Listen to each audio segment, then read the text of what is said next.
Our show is brought to you by Barreto Home Solutions, Bayou Audio and Video, Hot Works on the North Shore, JFK Martial Arts in Mandeville and Covington, Black Hawk Hauling, Lil Dizzy's Cafe, Wags Food and Culture, Moe's Pizza, The Green Law Firm, Personal Injury Attorney, Drums Earwear.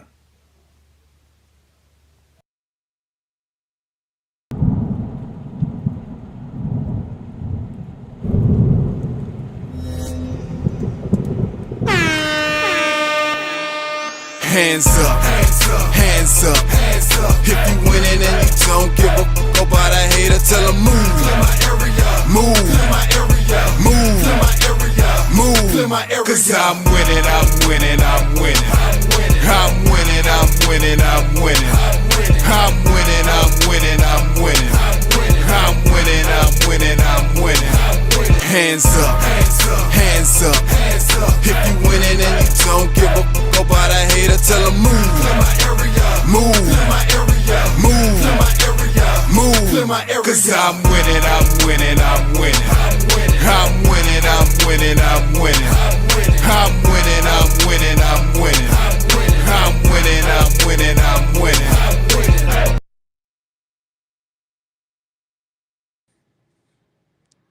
What's going on, folks? And welcome to the Hash It Out Show right here on all social media platforms on YouTube, Facebook, and Instagram. We appreciate you joining us.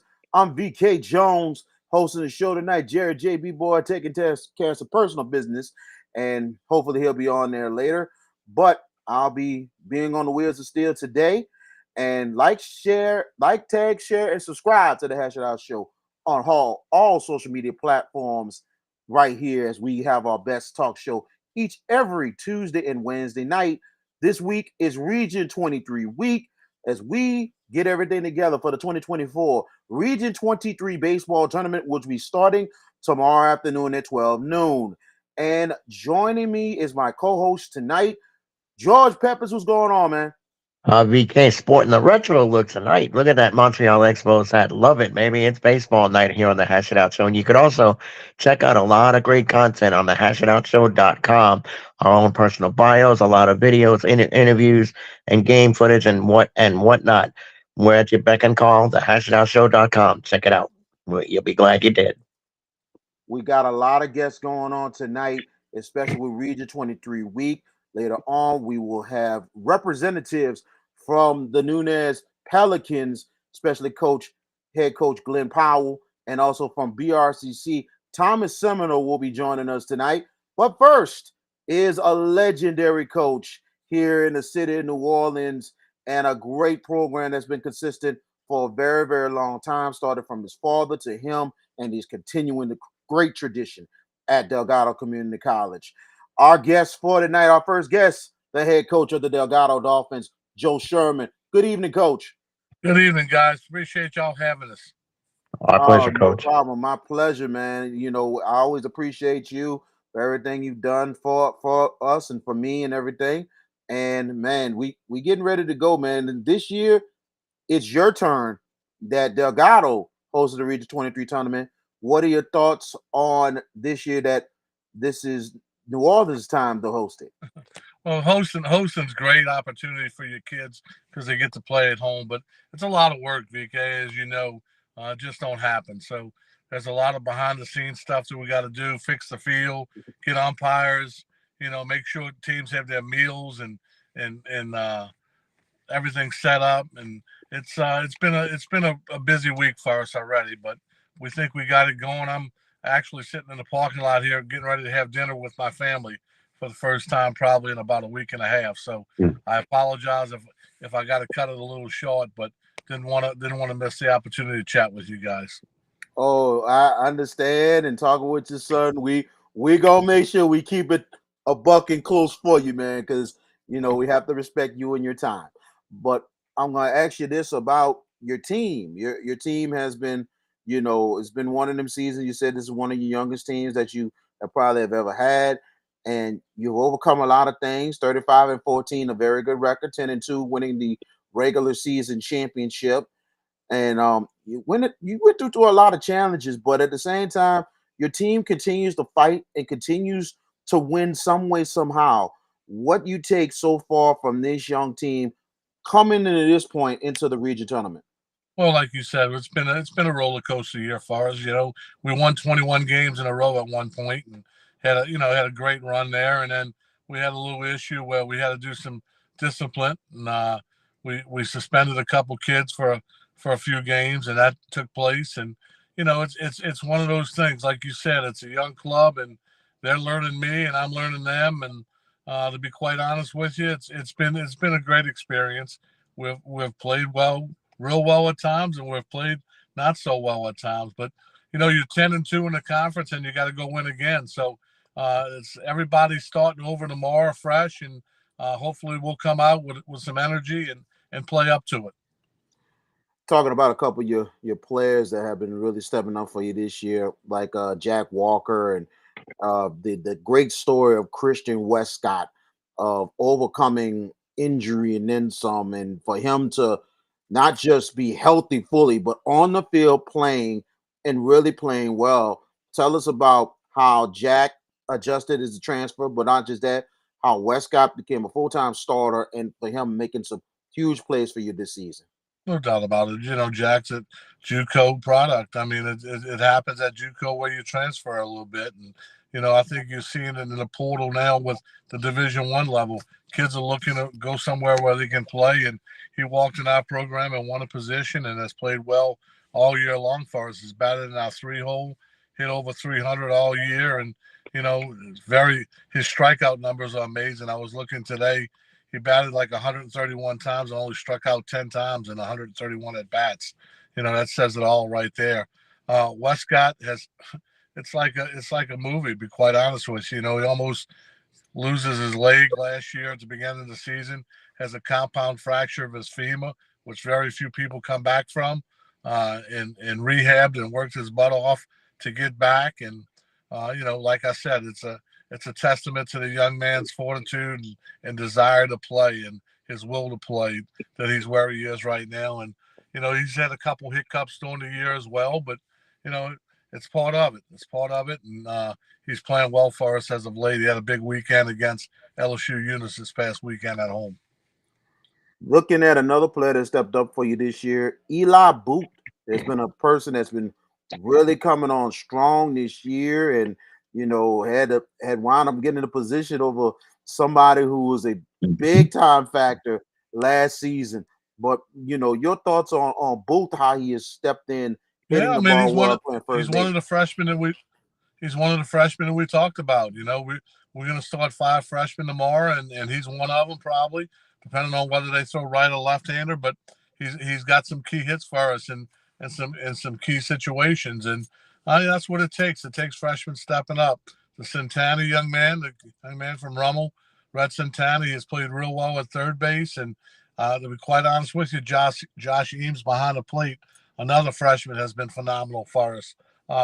So those 3 freshmen have been big, and then you got veterans like Gio LaShortia, who's really, he had his hamate bone removed the second week of the season.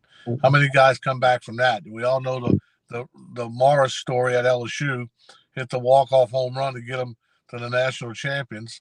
But, I mean, how many people overcome a hamate bone surgery and come back and play like he's played? Amazing stuff.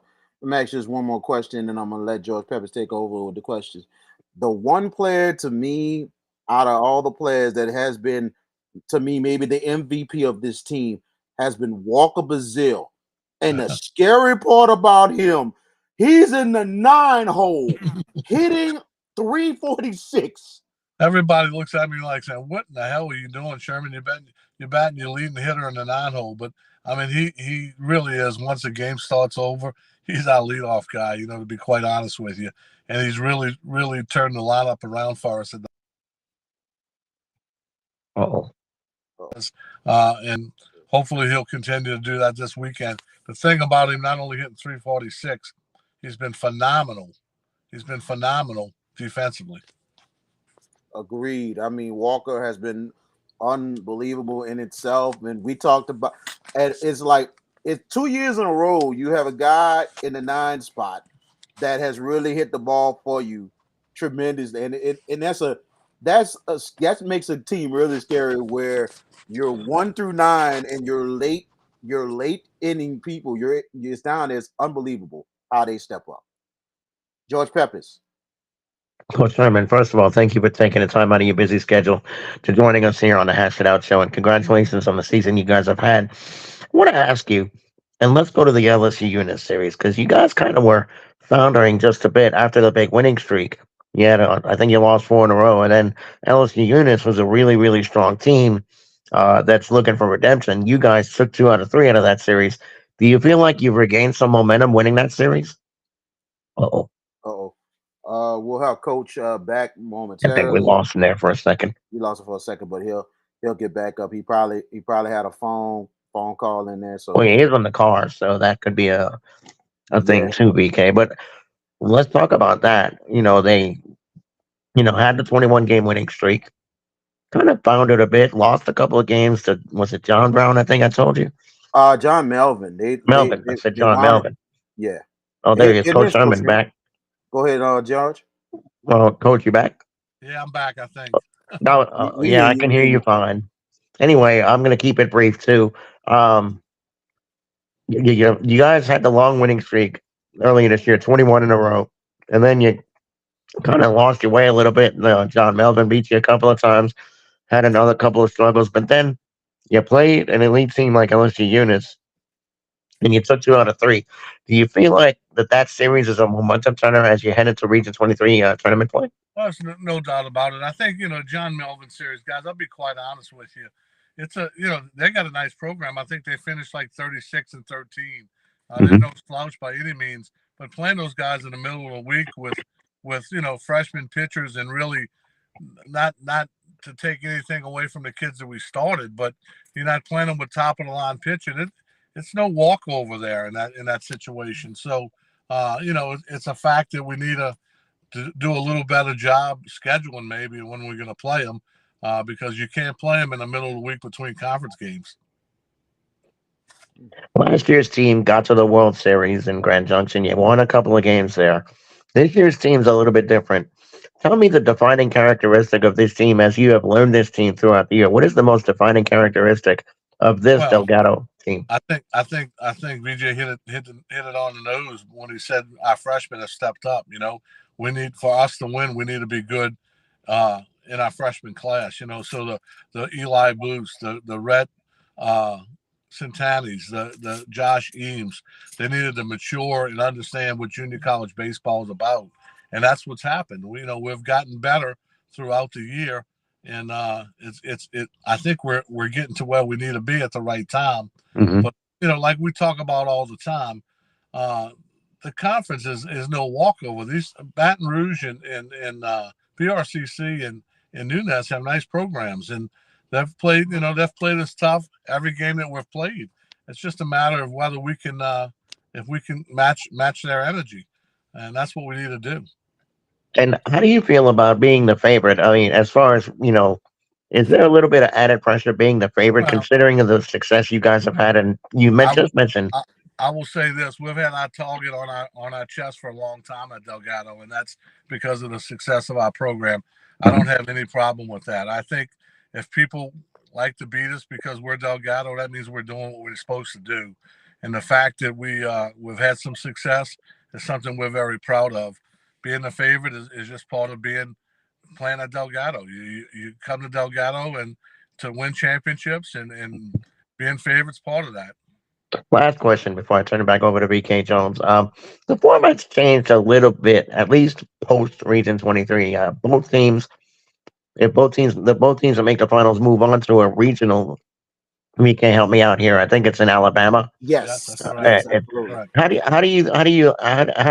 how do you like that format, Coach? That's it gives people more opportunity, and that's what I'm all about.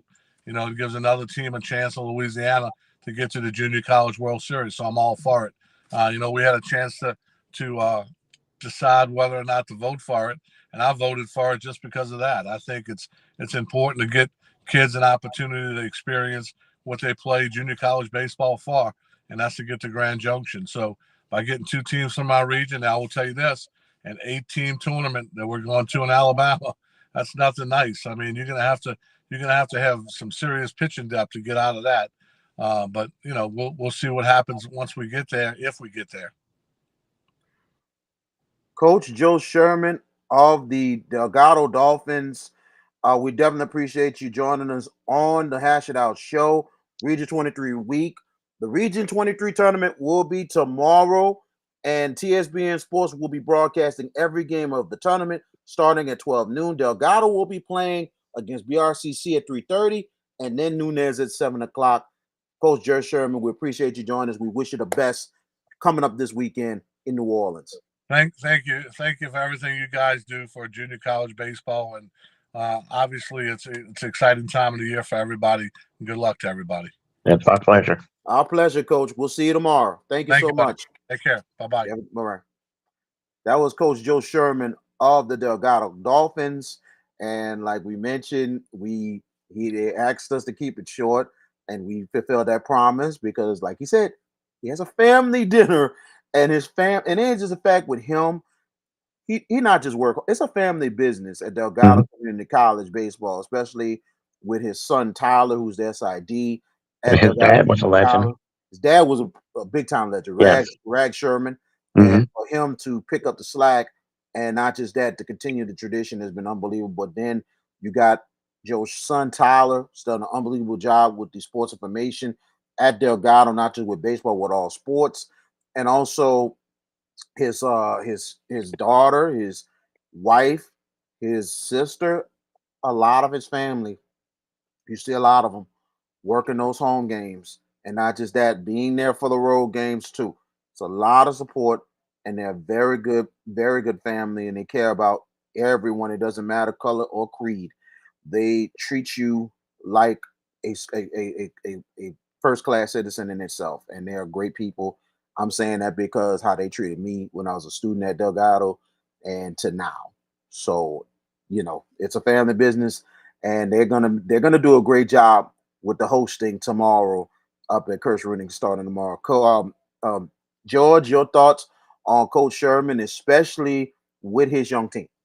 He's a pleasure to interview. This is the second time that I've gotten a chance to talk to him on the Hash It Out show with you.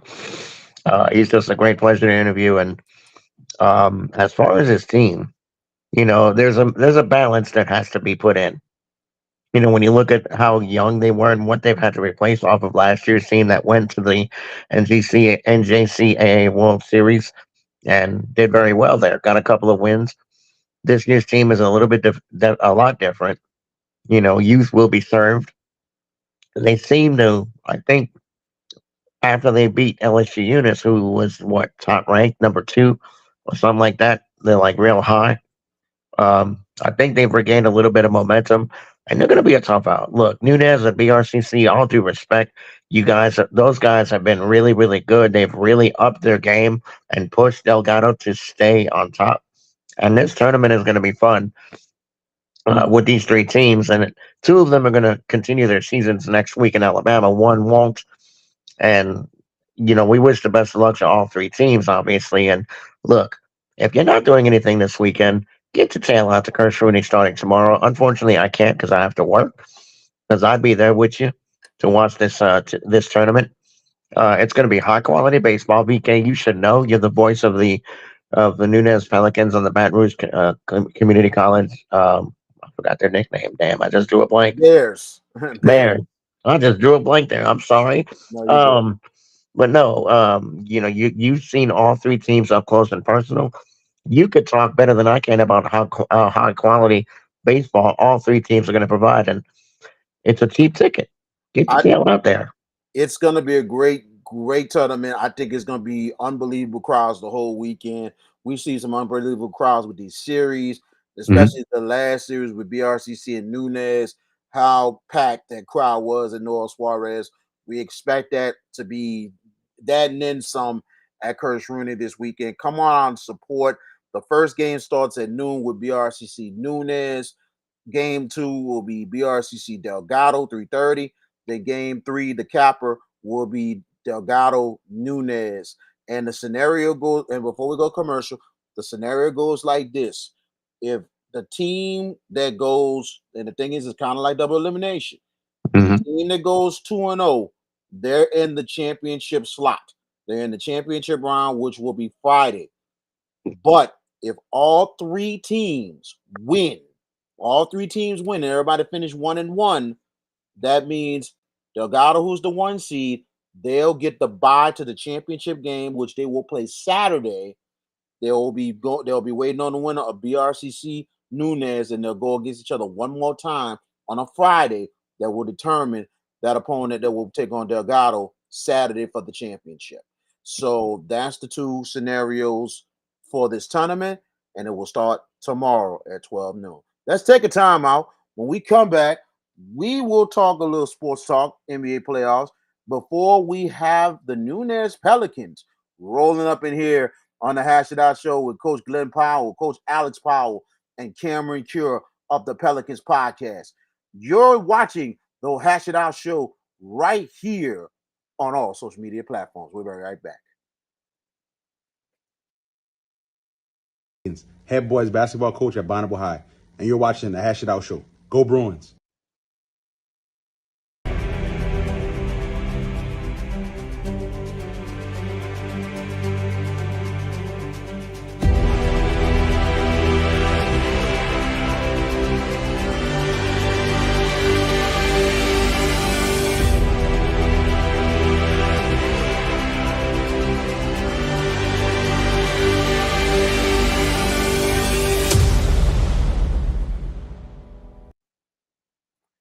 And welcome back to the Hash It Out show right here on Facebook, YouTube, Instagram. VK Jones and my partner George Pepper's in the building. Jared JB Boyd had to take care of some personal business. Hopefully he'll join us later on tonight. If not, he'll be back next week on the show. So I appreciate Jared for letting me run things and being on the wheels of steel.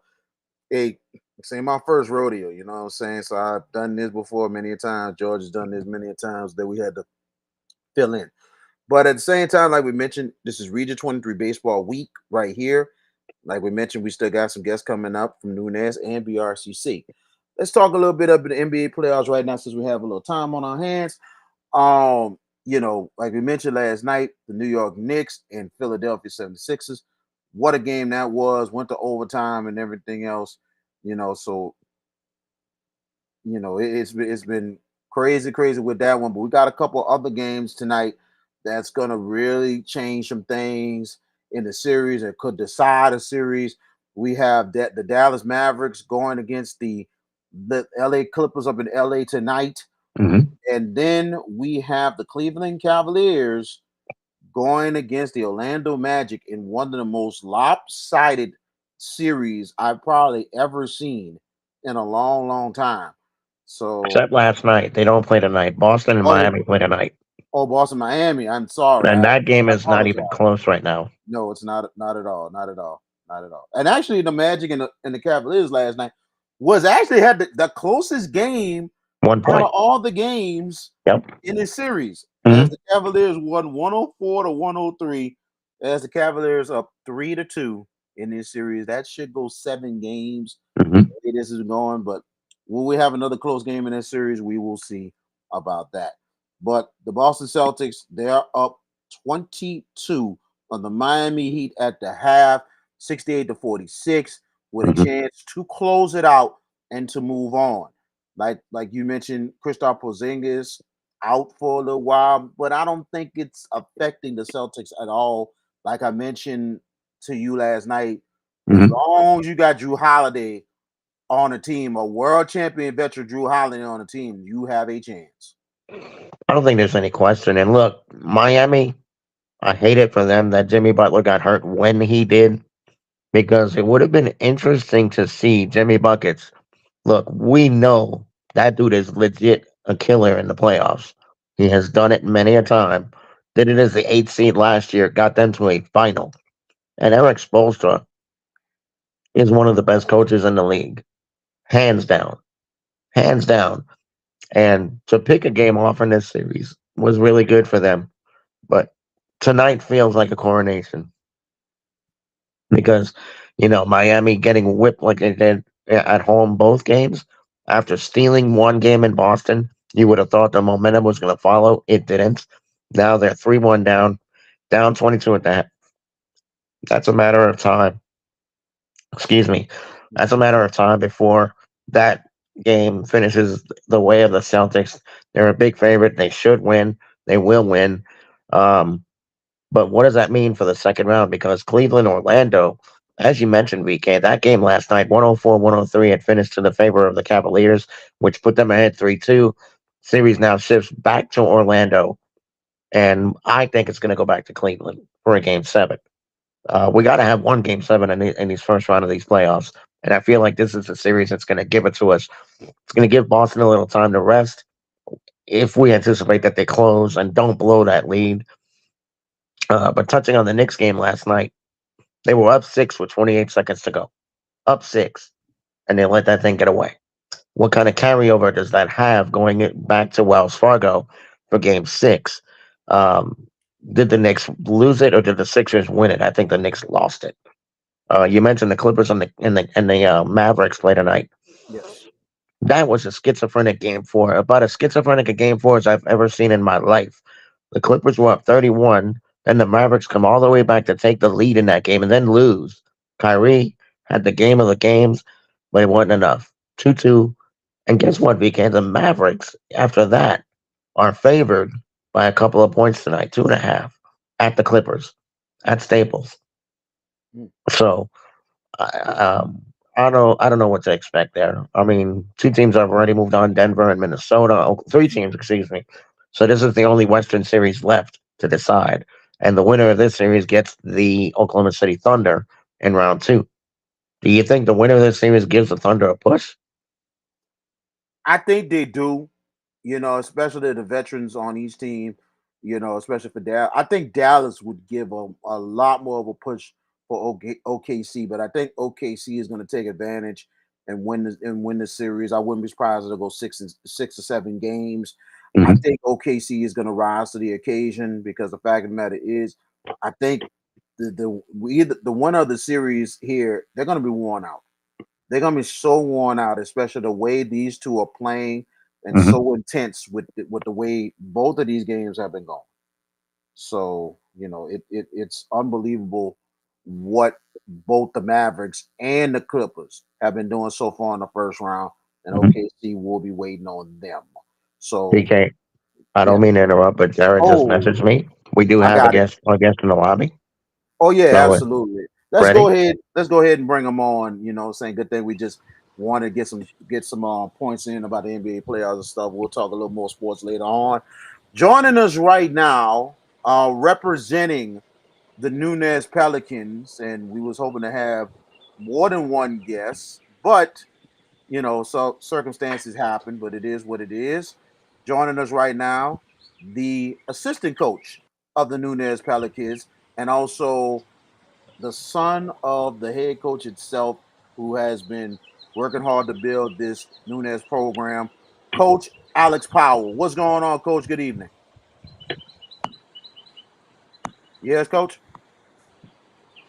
VK, I think it's frozen. What is it? I'm not sure. Okay, Alex, you might have to go out and come back here. Come back in. Yeah. So all we're gonna have is him. Yeah, yeah. A couple things happened with the two other guests. You know what I'm That's saying? cool. That's Yeah, cool. That's fine. yeah. I'm gonna let Alex know to go back out and come back in. Can y'all hear me? Oh, we got you now. We got you now. I'm actually just go out and come back in, and everything should be all good from now. God bless the internet, VK. Yeah. So All right, I see the initials. yeah, see the initial. Alex, you hear us?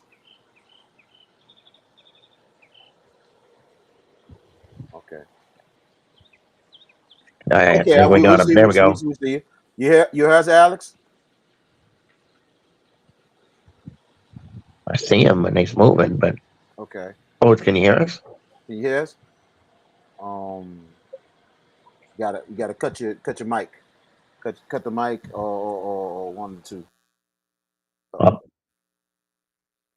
I think we're good now. I think so. Well, hold on. Unpredictability. Gotta Yeah, love it. it's Live podcasting, ladies and gentlemen. Man,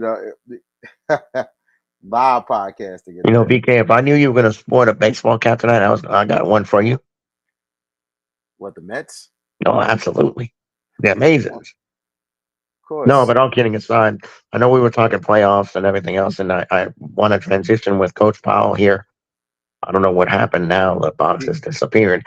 Let's get back to talking about the playoffs, and as soon as we get Coach Powell on, we'll resume the 23 Region 23 preview that you can only get on the Hash It Out show. Mm-hmm. No other entity has given this Region 23 the publicity that we're giving it because that's high quality baseball. VK, I want to ask you, Yes, sir. as the voice of the Pelicans and the Bears. See, I got it right now. Oh, there we go. We got Coach All right, Powell here we back. go. Here we go. Can y'all hear me? Yep. Yeah, we hear you now, All right. Coach. All right, we're good. We're good. All right. Thank goodness. Let me introduce you again one more time. We have the assistant coach of the Nunez Community College Pelicans. He is the son of the head coach, but he's an assistant working hard to build a program that is now in year number, 6 of the It's program? Seven of the program that's really doing well. We have assistant head coach Alex Powell of the Nunez Pelicans. Good evening, coach. Good evening. Appreciate you guys having me. Anytime we get to promote our program, it's a good thing. So It's our pleasure. Absolutely. And I know your dad might have been, I know he's got probably a lot going on to get ready for tomorrow's first game and everything to kick off the day and everything. And I know sometimes he's kind of nervous in interviews, but I think he's getting better because I know you teach him a lot. Yeah, the more he does it, he keeps getting better. I guess that's the goal for all of us, right? Every time we go out and play on the field, we're just trying to get a little bit better. Mm-hmm. Every time we do media, we're just trying to get a little bit better too. So, but we're a small program, so the media is limited. So I think VK's seen that. How much we do behind the scenes, just trying to promote the program and stuff like that, because the exposure, especially in junior college in general, is not the greatest. Yeah, absolutely. And especially in Louisiana, it's not like and it's amazing when I took my time in the state of Mississippi as a SID up at Oklahoma Community College, learning a lot more of the junior college game out there. It's really more expanded, blowed out. They still Right, might not get the coverage, but it's so much staffing and so much media access that they can some way right, somehow get it out there. right. But down in Louisiana, it's really hard. But at the same time, it's great to have you on. I'm gonna ask you this right here. I'm gonna ask you this first question. What motivated you and what made you become a coach? Honestly, it's the only thing that I've ever known. Ever since I've been a kid, all I did was play baseball, and I come from I guess you'd say a baseball family. My uncle was drafted by the Philadelphia Phillies, and had to be the late '80s. My uncle Chris played at UNO, I and think we're good now. my dad's been coaching his whole life too. So, and then when my dad started the program. A lot of people don't know, first couple of years he was by himself. So you could definitely see that assistant coach was needed, and we just wanted to grow the program as best that we could. Absolutely. Surprise, surprise. Look who pops in. Coach Glenn Powell joining us as well, representing the Nunez Pelicans. Coach Glenn Powell, good evening to you. How y'all doing, man? Thanks for having me.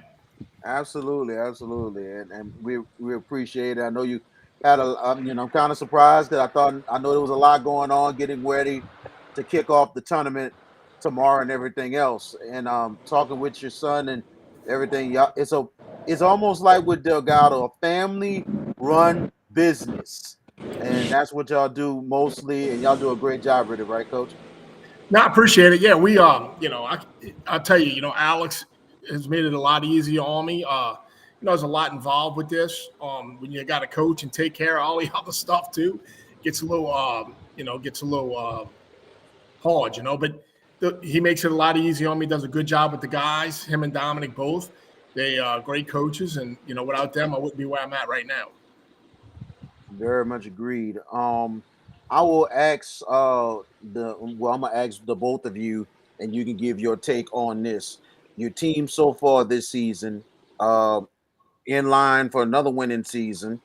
How it's been with the progress from year 1 to year 7. Well, year one was a real struggle, right? I was taking any player just to have a team, and as we went along, we started getting a little better.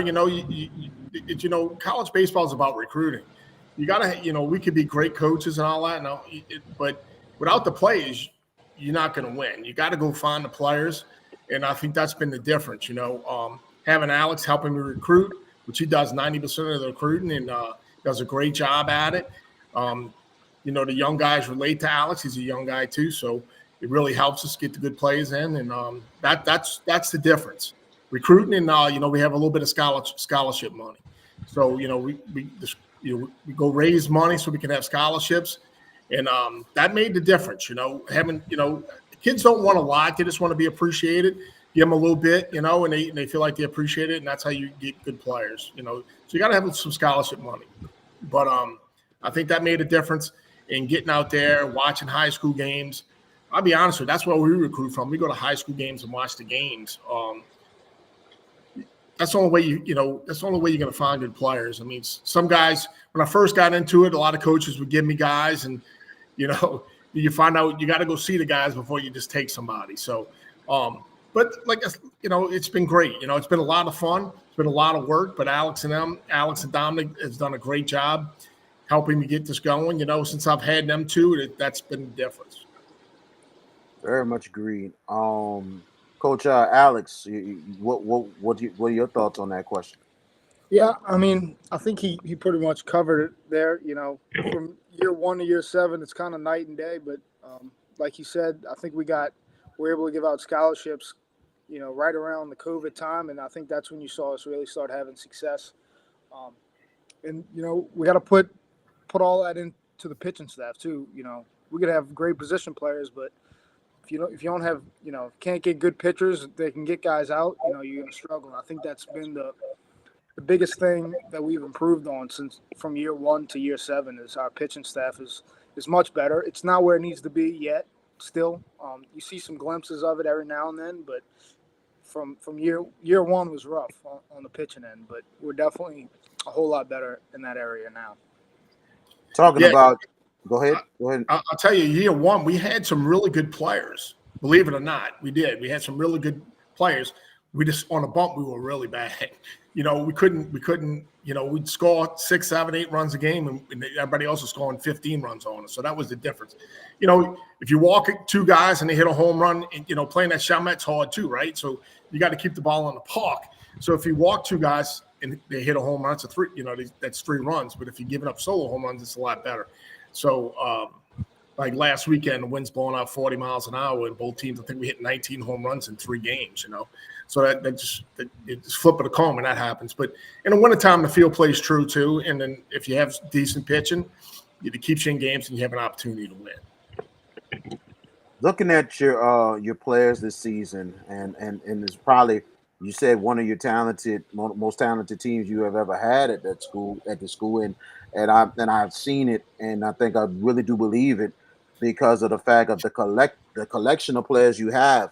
But then on top of that, just having 4 or 5 sophomores who rotate and start and everything, but a lot of young guys who step in to the team more than anything else, especially young players like a Dorian Jackson, like a Colin Cure, a Roth John, a Jace LaCava, a Matthew Cody, Cohen Barone, who's done wonders in helping your team, especially with the veteran sophomores who's still on the team. No, the young guys are great. I mean, we have really good players. We have, like you said, Colin and Dorian. Dorian's hitting 440 stolen bases. Colin's hitting 380 with 7 home runs, bunch of doubles. We brought Colin in as a catcher, and now he's playing first base. Like we've always told guys, if you can hit, we're going to find a spot for you. We found a home for him. But, Cohen's did a great job. He catches for us a little bit, and he DHs. He's a really good hitter. Early in the season, Jace LaCava's done a great job for us. Him and Rue's been splitting some time. Alex had a little struggle in the middle of the year with hitting, gave Jace a little chance to play. And Jace has got 7 home runs already. He's a big guy. He can really smash. We lost, Blake Moss is another freshman we had. He was having a really good season, gets hit by a pitch in the arm, breaks his arm. We lose him for the rest of the season, so that's really hurt us. We just got a lot of really good players, a good mixture. Of course, we still got Ben and Alex, and Ben's been our anchor for the last 3 years. I mean, he didn't play last year because he was hurt, but he was still there providing energy for the team and things like that. And he's done a great job for us. And how do you forget about the anchor, Noah Detillier? How this guy is not picked up by a D1 yet is I don't understand it. The kid's unbelievable. Hitting 380, 7 home runs. And in the beginning of the year, he struggled a little bit because he had shoulder surgery. He dislocated his shoulder last year in the Delgado game. So over the summer, he had a little plate put in to shore up his shoulder, make it a little stronger. And he started off a little slow, but the last month and a half, he's been on a tab. And the kid's he's legit. But, he really is legit. And hopefully one of these schools around here pick him up and gives him an opportunity. Absolutely. I mean, the veterans have been amazing. And, you mentioned Detillier very, very well. I mean, being a leader, especially Ben Harris, but also how Evan Rolfs has been coming along as the catcher defensively and offensively this season. No, he stepped up. Evan's a good player. He's dedicated. He works hard, and he kind of rolled his way into that spot. So he's pretty much catches even, all the double headers and things like that. We give him a break every now and then, but it's a big drop off when he comes out the game. It's a huge drop off. So yeah, Evan's been really good for us this year. Well, I got to ask you guys, one of the fans, one of our viewers asked a question, and he asked, where do you go to recruit guys from the high school level? I'll let Alex answer that because he does most of that. So, basically we're looking for the best players, in this area. Obviously, the best guys end up going to Division I schools, but everybody else, we're looking for the best guys in New Orleans and the Louisiana area. A lot of the TOPS money is big for us because, if you get a 20 on the ACT, you come into school for pretty much free. So that really helps Louisiana guys. Out-of-state guys, they don't have the ability to get TOPS. So, us being limited with scholarship money and stuff like that, TOPS is big for us. But we're looking for the best guys in this area. We want them to come play for us. But we've had guys up from Shreveport. I'm sure you remember Levi Brewster a few years ago. He was from Shreveport. Brady Sears was from Natchitoches. But I would say, the core group of guys are from the New Orleans area, from the North Shore. Doria Jackson's from Lafayette. Detillier and Cohen Veron are from the Lutcher area. But if you go down the list, like Colin Cure, Holy Cross, Reggie Bergeron, John Curtis, Sully Stringer, Brother Martin, Jace LaCava, Shaw, Ben Harris, Brother Martin. That's a lot of Catholic League guys. So a lot of New Orleans kids, and that's what we're trying to do. Yeah, well, when we started this, we started this because we felt like some kids were not having an opportunity to play, have a chance to play college baseball. That's why we started this program. And, there's so many kids in this area. You don't really need to go out this area to find kids. And we want to give kids in this area an opportunity. Now, we do take kids every now and then from a little further out if we have to, but we really work hard in this area, North Shore, maybe towards Baton Rouge, in New Orleans area. That's the kids we really look for. We don't need to go out of state to find players. We really don't. So, and we're competitive with the players we have. So I don't feel like there's any reason for us to go get a kid from Chicago or somewhere. I think it's what we built this thing for is for local kids to have an opportunity. I'm going to ask this one question to Alex, and I'm going to pass it over to George Peppers. to get some questions in, and I'm gonna come back. Especially, I got some stuff for you because we got to talk about the Pelicans podcast. Where do most of the kids maturation from your program? We got 2 kids, going to Nicholls State. We got one going to UNO, and I think Noah Detillier is going to end up, at a Division I school as well. But we have a lot of kids that end up at Louisiana College, and where else? They end up all over. We got a kid, Levi Bruce's at LSUA. We got a bunch of kids at Loyola, Landon Manson, Collins Orang. Yeah, a little shout out to those 2 guys that made our conference today. So the our conference came out. So They that's have been guys our conference. And look, if you look at some of the guys playing at the next level, all those guys, guys at Loyola contributed, guys at Louisiana College contribute. Now we're getting some guys in D1. Hopefully they have an opportunity to contribute also. So we're going to see. It's exciting, be able to turn on the TV and see a Rue pitching against LSU on a Tuesday or Wednesday nights. It'll be fun to watch. Hopefully VK still calling the Rue Brothers games next year over at Nicholls. Hey, I like that. But also, I'm hoping that Noah Detillier winds up at Nicholls as well. I mean, I hope so too. Hip there, Southeastern at UNO. I know he wants to go to one of those schools. Hopefully this weekend's the weekend he gets that opportunity and somebody picks him up. Because I really think he deserves it. He's really, really good. And he swings the bat, and when he barrels something up, it flies. Absolutely. George Peppers, go ahead with your questions.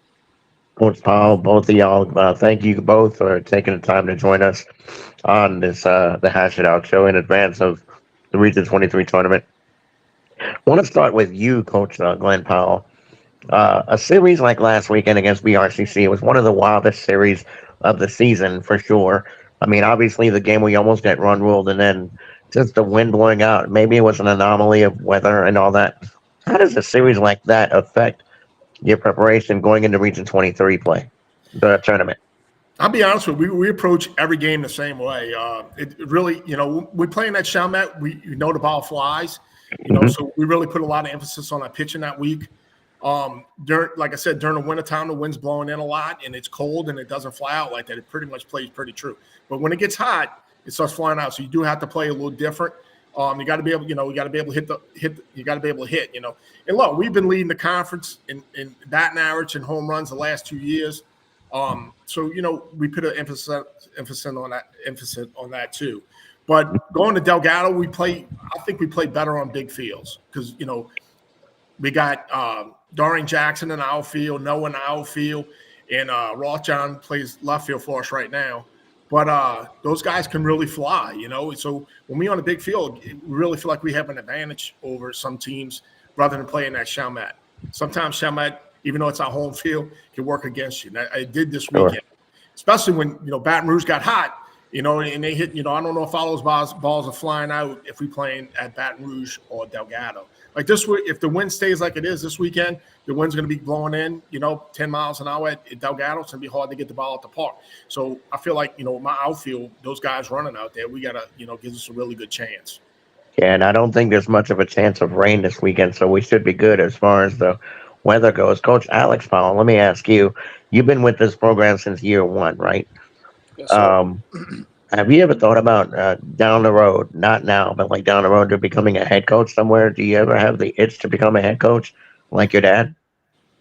I mean, absolutely. I mean, I think that's everybody's goal is, to, have upward trajectory. And I guess that means you're doing a good job if you're able to become a head coach one day. But honestly, I don't think about it too much. We still got a job to do at Nunez, and we're trying to become champions, and we haven't done that yet. So I guess once we fulfill that goal, we'll start worrying about other stuff. But right now, it's, all my efforts in trying to get Nunez where it's supposed to be, and that's on top.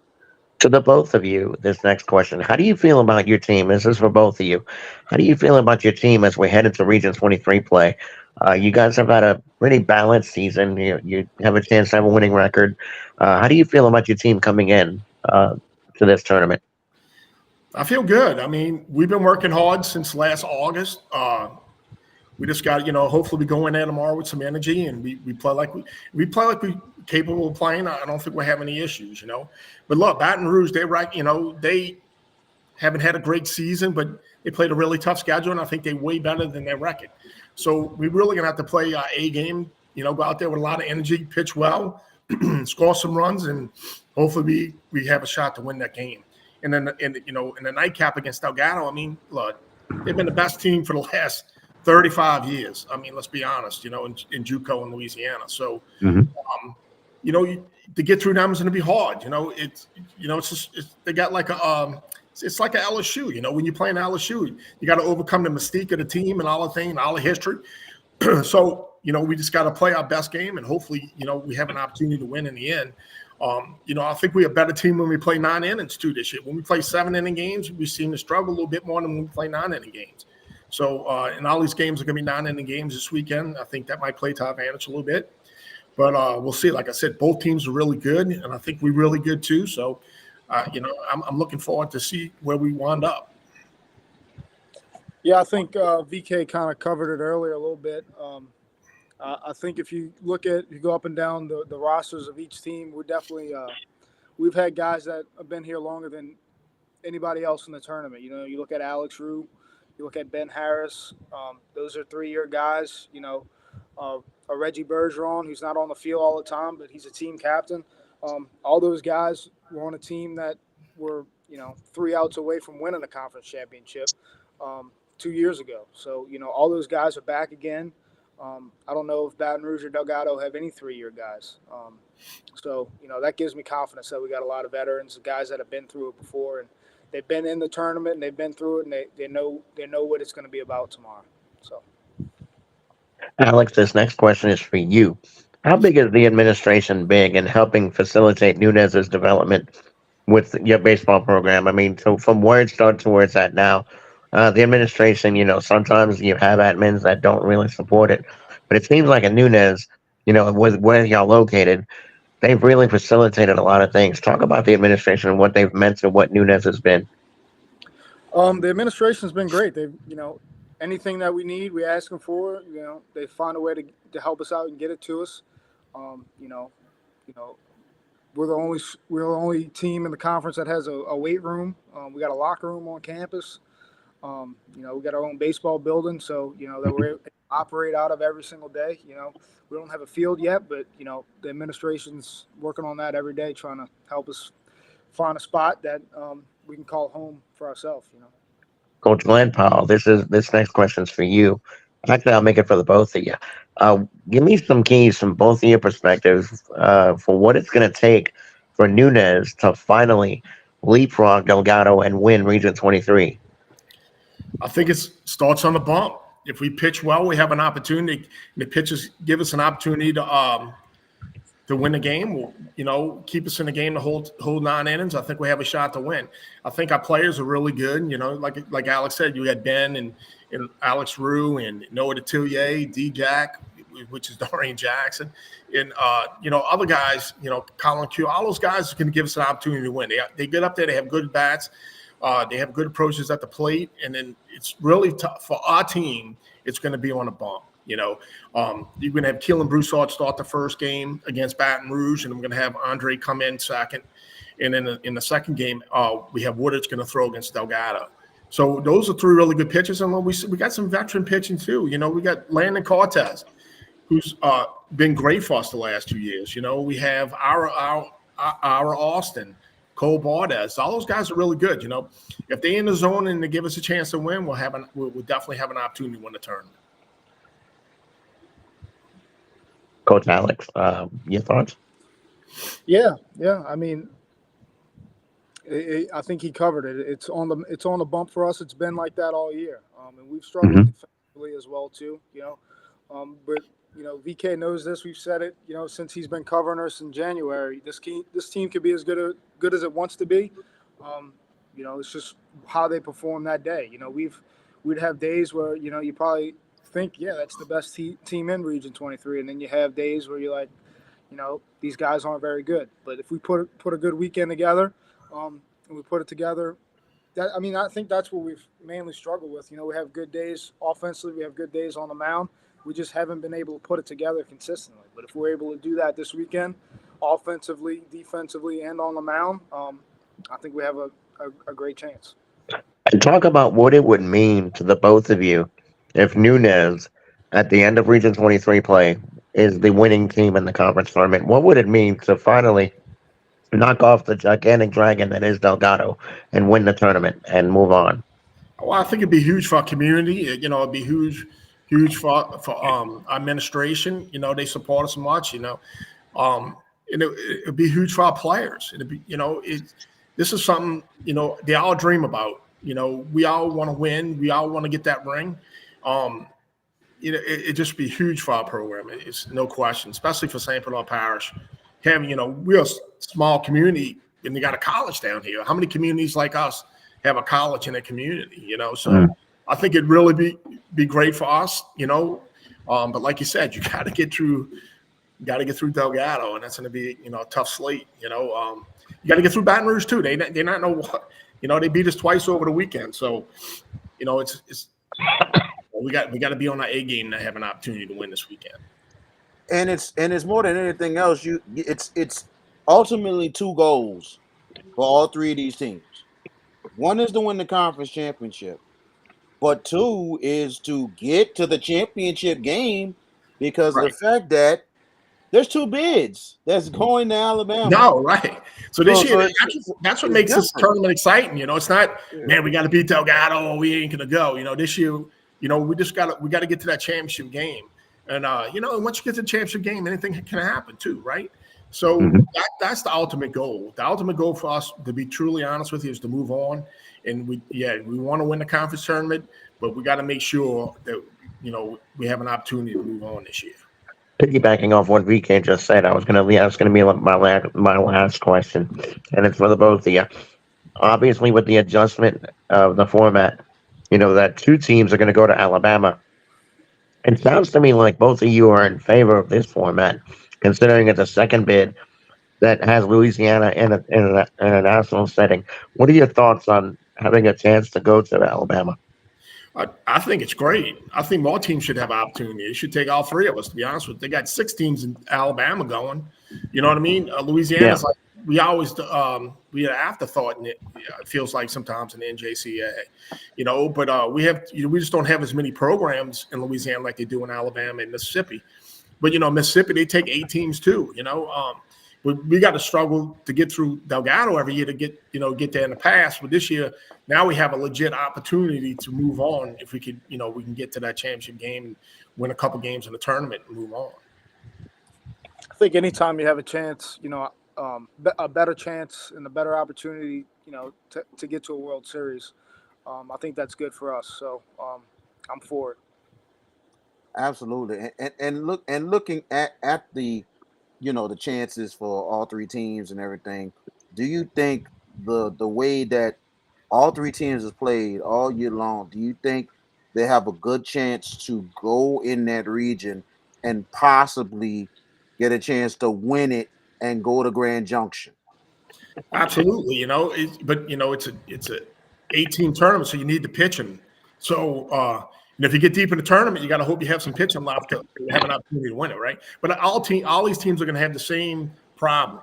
So in the end, who hits the best? If everybody's out of pitching at the end, who's swinging the bat the best at the end might be the key to winning that tournament to get to the World Series.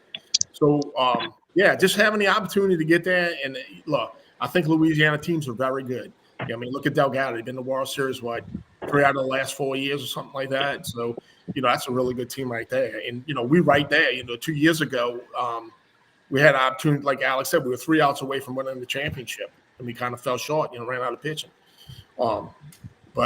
So this gives us an opportunity to get there. And once you're there, you never know what happens. You never know what happened in the tournament setting, Absolutely. And it's going to be interesting to see, because I want to see myself how tough these Alabama teams, especially in Middle Alabama, North Alabama, how tough these teams are, because I don't think it's not those teams in the South Central District Delgado usually competes in, where a bunch of teams are mostly top 10, top 5 to get to Grand Junction.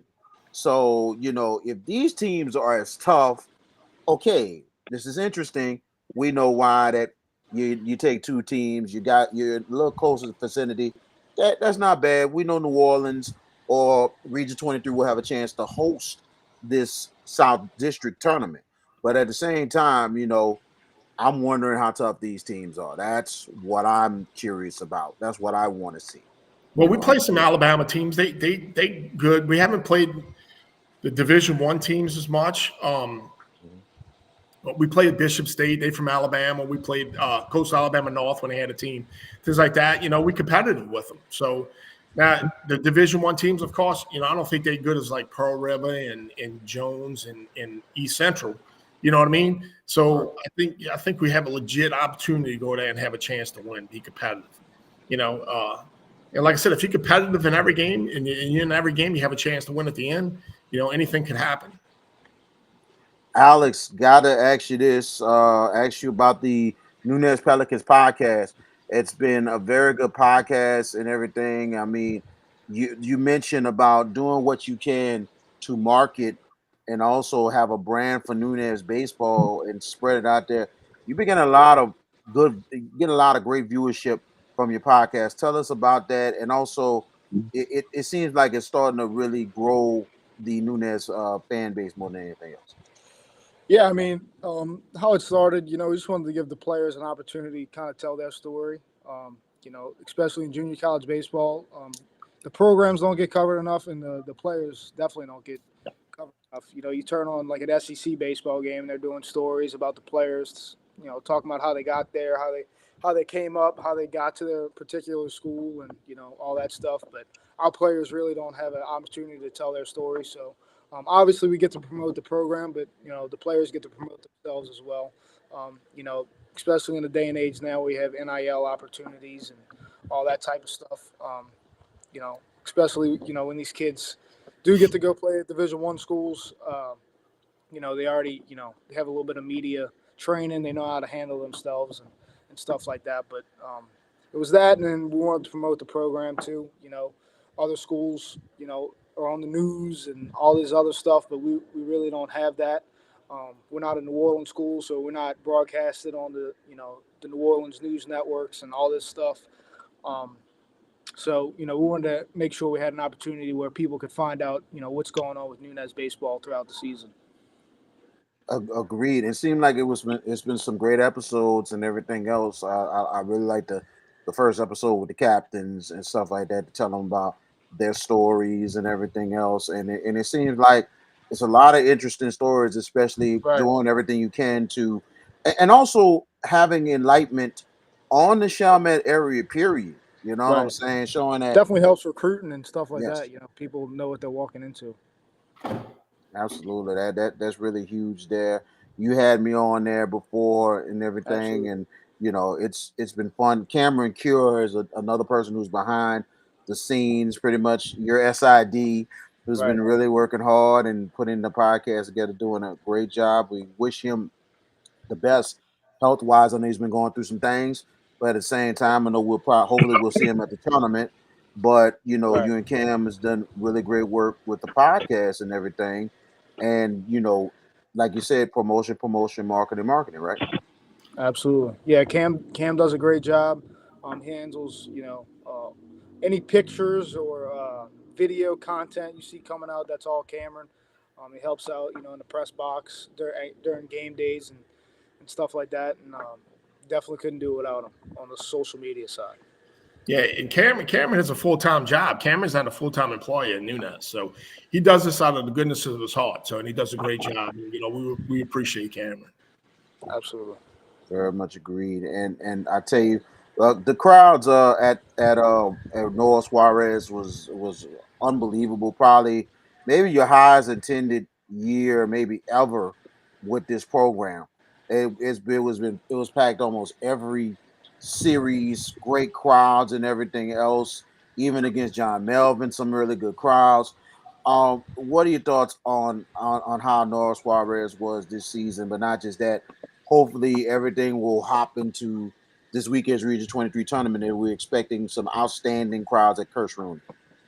Yeah, we got a good fan base. We got a great fan base. They come out, they support, and they loud, they have a good time. it's a lot of parents, and then I got friends that come, and Alice has friends that come, and different people come.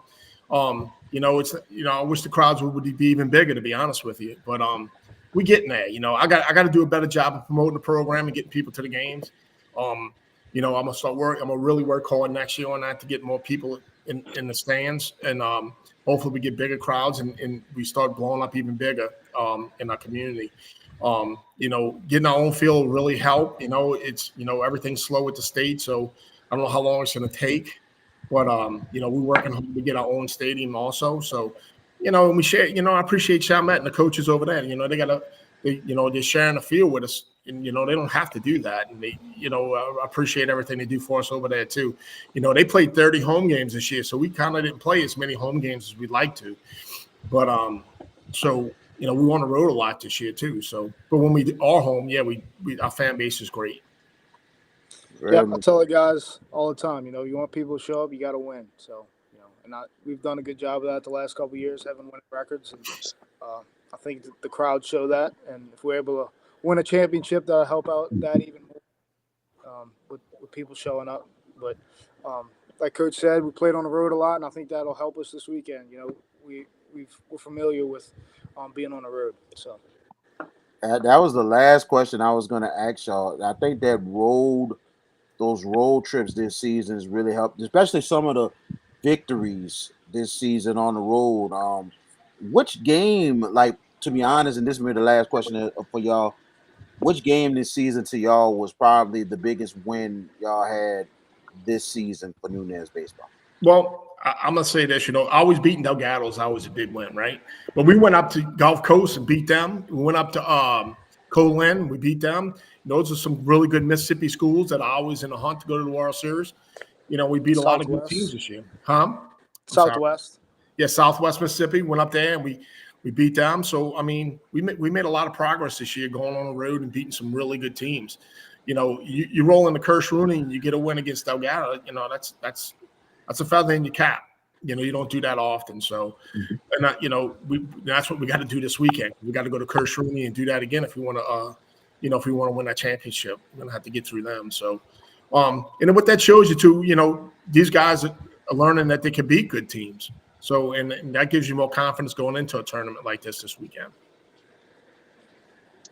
Head coach of the Nunez Pelicans, Glenn Powell, assistant coach Alex Powell of the Nunez Pelicans. We thank you so much for joining us. We wish you the best coming up tomorrow. The Nunez Pelicans will get things started with the 2024 Region 23 tournament against BRCC.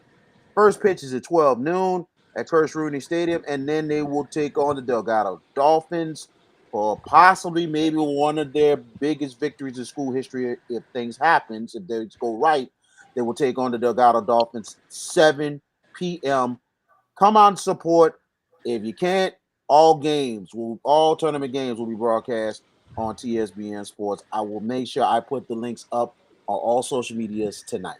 So, you guys, thank you so much. We appreciate you joining us on the Hash It Out show for our Region 23 week. And I appreciate you guys, everything you've done for me and everything else going forward. I appreciate it, VK, for having us. You better be wearing that Pelican gear tomorrow, though. No, I can't do that because now we're officially gonna be ESPN mode. So I'm gonna give you a preview of pretty much what I'll be wearing tomorrow. Here, this is super duper unbiased. There you go. There you go. Region 23. There you go. There you go. Got no choice, man. Got to do what we got to do. and somebody said, "Where the Pelicans give." You already know who that is, VK. Come on now. Oh my goodness! You already know who that is. The CEO himself. Man, CEO, you see what I got right there. So I told the Pelicans fans, I even told the BRCC fans, tournament time, NJCAA watching, we got to be unbiased all the way. But neutrality, right? That's it. But hey, I appreciate you guys. I'm looking forward to seeing y'all tomorrow. Yes, thanks for joining us. Absolutely. Thanks for having us, VK. No problem. Thank you. Y'all later. Good night. All right, bye. Glenn Powell and Alex Powell of the Nunez Pelicans joining us on the Hash It Out show. Excuse me, JB. Wear that Pelicans gear. I knew that was coming though. Trying to stir the pot, boy. Why you doing that? All I know that this is I got another thing right behind another color shirt.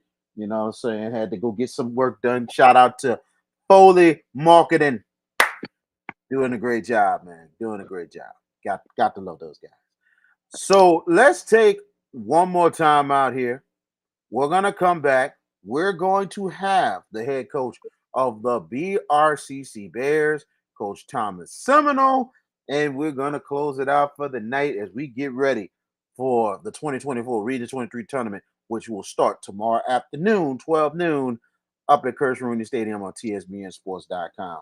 So you're watching the Hash It Out show on all social media platforms. We'll be right back. Head coach of the Hahnville Tigers boys basketball team, and you are watching the Hash It Out show. You're watching the Hash It Out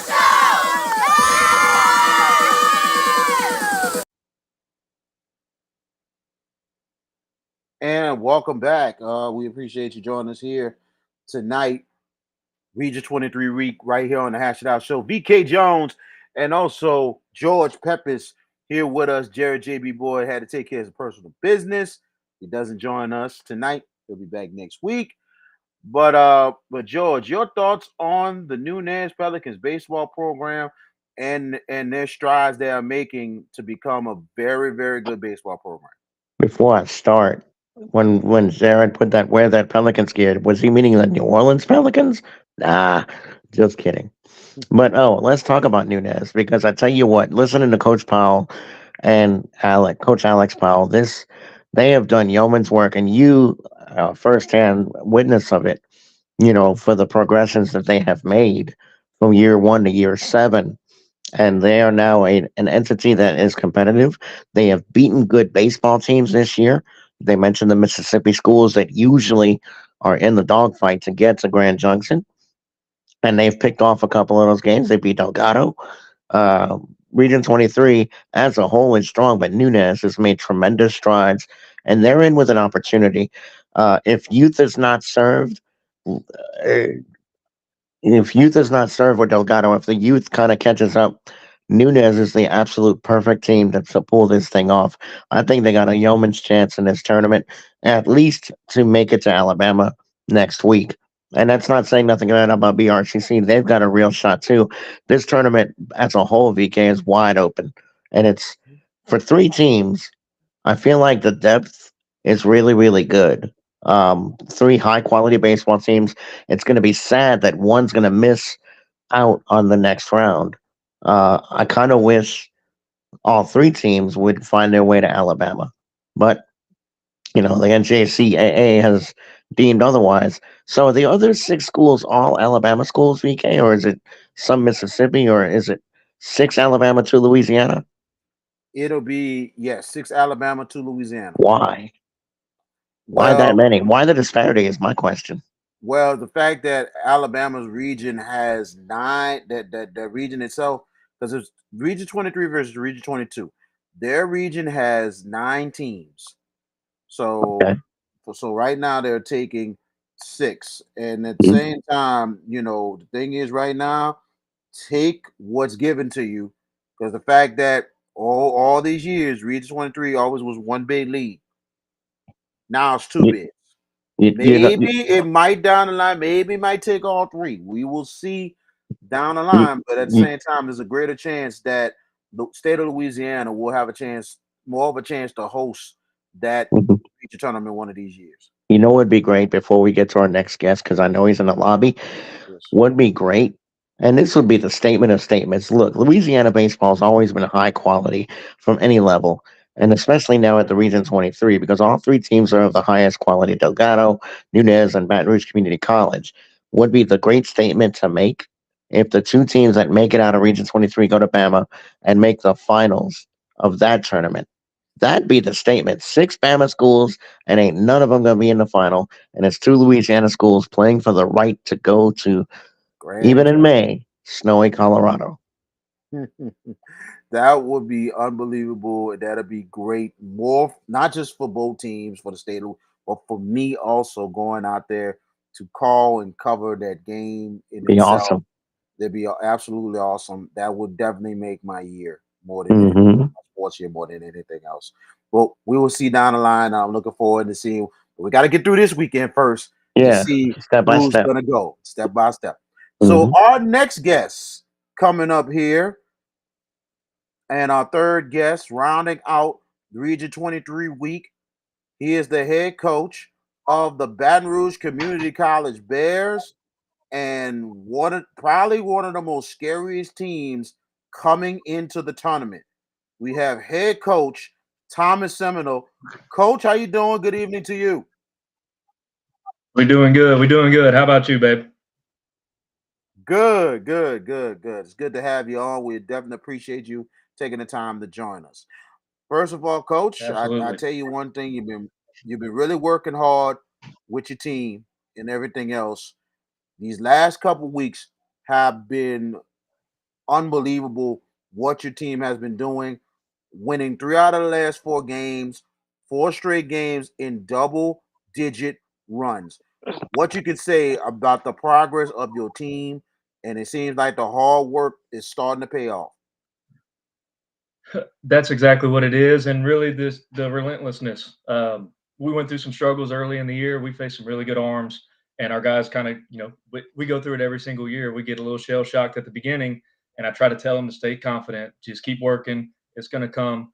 Uh, it's going to help us for down the line, like you always say, and we're gonna be ready to compete at the end of the season. And so I think we went a while this year, kind of wondering if we could do it, and it seems like a different team lately. Those guys show up, and one thing about them, they always compete, but they're finally starting to see some things go their way, and I think they're getting a little confidence, and they deserve that because it's a hardworking group, like you said. They fight, they battle. I never really feel like we're out of a game, and I mean our opponents are like that also. So that's what it takes to. I mean, it's hard to finish off Nunez. It's hard to finish off Delgado. Even if you have a lead, you got to keep fighting until the last pitch. And so I really like our team's ability to do that, and we just kind of let the baseball stuff work itself out. Things started to work its way the way it went against Delgado. I mean, on the last home game of the season, especially for your 15 sophomores, and I mean, a great all around game, on and off the field, offensively and defensively. And for that win, it really started something, and it kept going in Chalmette. Um, Probably one of the wildest games of 2024. You guys had the lead, but Nunez comes back to win. But Saturday, Right. different story. You guys just knew, okay, we already know we can hit the ball. We already know we can score. Now we got to put it all together, and especially defensively. But the way the pitching came up big, especially with Reed For Gacho, sure. and also Caden Durant, all these other pitchers who really stepped up for you and really got it done and got some really good innings and helped y'all get the win. Right, and that's not an easy place to pitch over there at Chalmette either. So it was definitely a slugfest, and you kind of go into that game knowing that it might be whoever scores last is going to win. And so we try to just tell the pitchers, hey, you might give up some runs, you might give up some hits. It's easy to drive one out of the yard at Chalmette, but trust that we have an opportunity to do that also. So if they go out there and give up a home run and they drop their head and lose confidence, then it's going to pile on. So I think they did a great job of. There's a few times where we did give up some home runs with some guys on base, and they kept competing, and they didn't let it snowball. And it kept our offense close enough to where we could keep fighting and striking. And I think both teams, we came back from a 7-run deficit. They came back from a 9-run deficit. Theirs all in one inning. So that's an example right there that really no lead is safe, and that's why we got to keep competing and keep going and keep adding runs. Or if we lose focus, you never know. It's easy for these three teams all three are capable of getting back into a game pretty quick.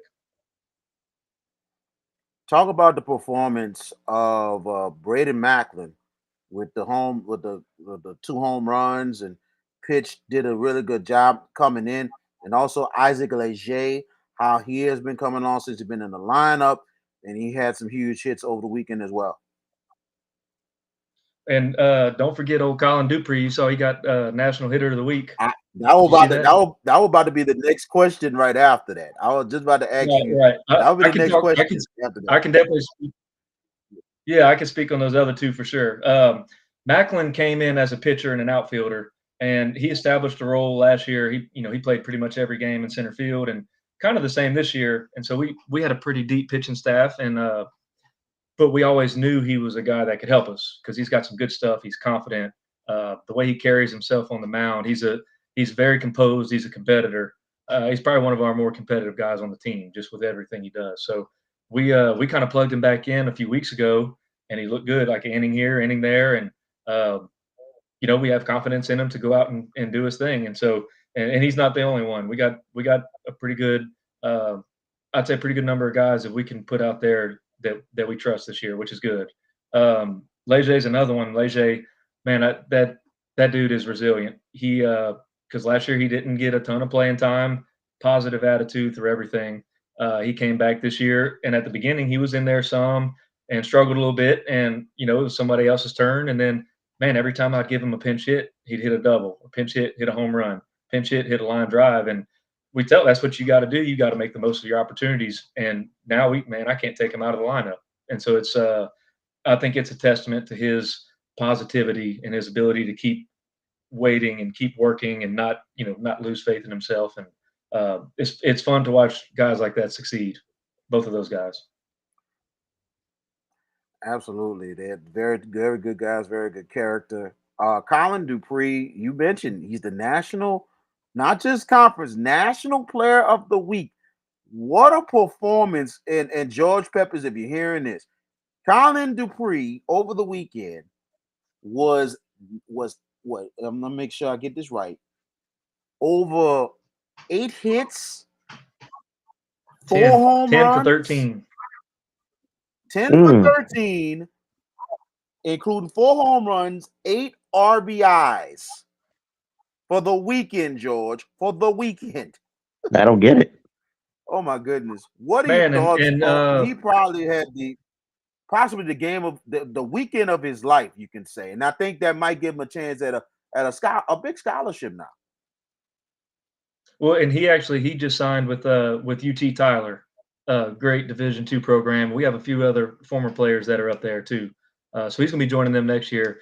But man, I mean, he almost had another hit. Dorian Jackson, man, he made a hell of a catch on a line drive to center. Do you remember that play? Man, it was runners on second, third, and Dupree, squared it up. And Jackson, man, he's good out there. He makes some plays, and he came and he dove for a ball that no one even thought he was going to dive for, and made a catch. And tip I cap to that play for sure. But because I looked around at our coaches after Dupree's weekend, I said, man, he's got to have a chance to be player of the week. I said, nobody really puts up numbers like that in a conference series. That's some early in the season type stuff. And it's definitely something he's capable of, but it was just going his way. And to see it happen over and over again, it was exciting to see him come up to the plate. I know that. A lot of other young players, like besides your sophomores and everything else. Tanner Hornbeck has been outstanding all season long for your squad. I mean, with a good batting average, 395, with 30 RBIs, with 64 hits. He's just been a dynamo on and off the field, and especially not just offensively, but defensively. And I think he's a guy that really has a great chance to make all conference. Absolutely. I know he was one of my nominations for sure. His numbers have been really good.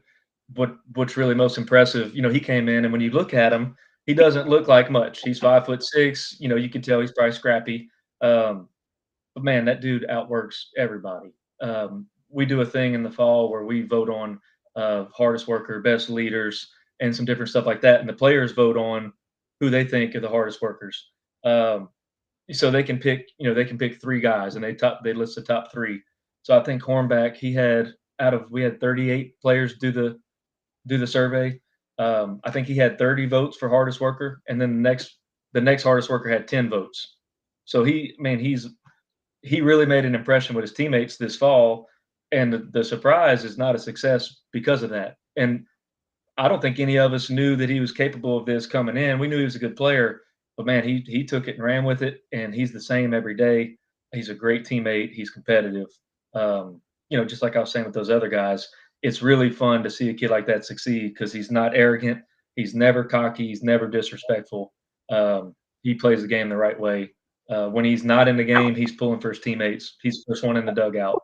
And so it's good to see guys like that deserve some success and were overlooked. I mean, he was overlooked, and we didn't get him until late July, at the end of the summer. And so I mean, we almost didn't even have him on our team, and thankfully it worked out the way it did, because he's been really good for us.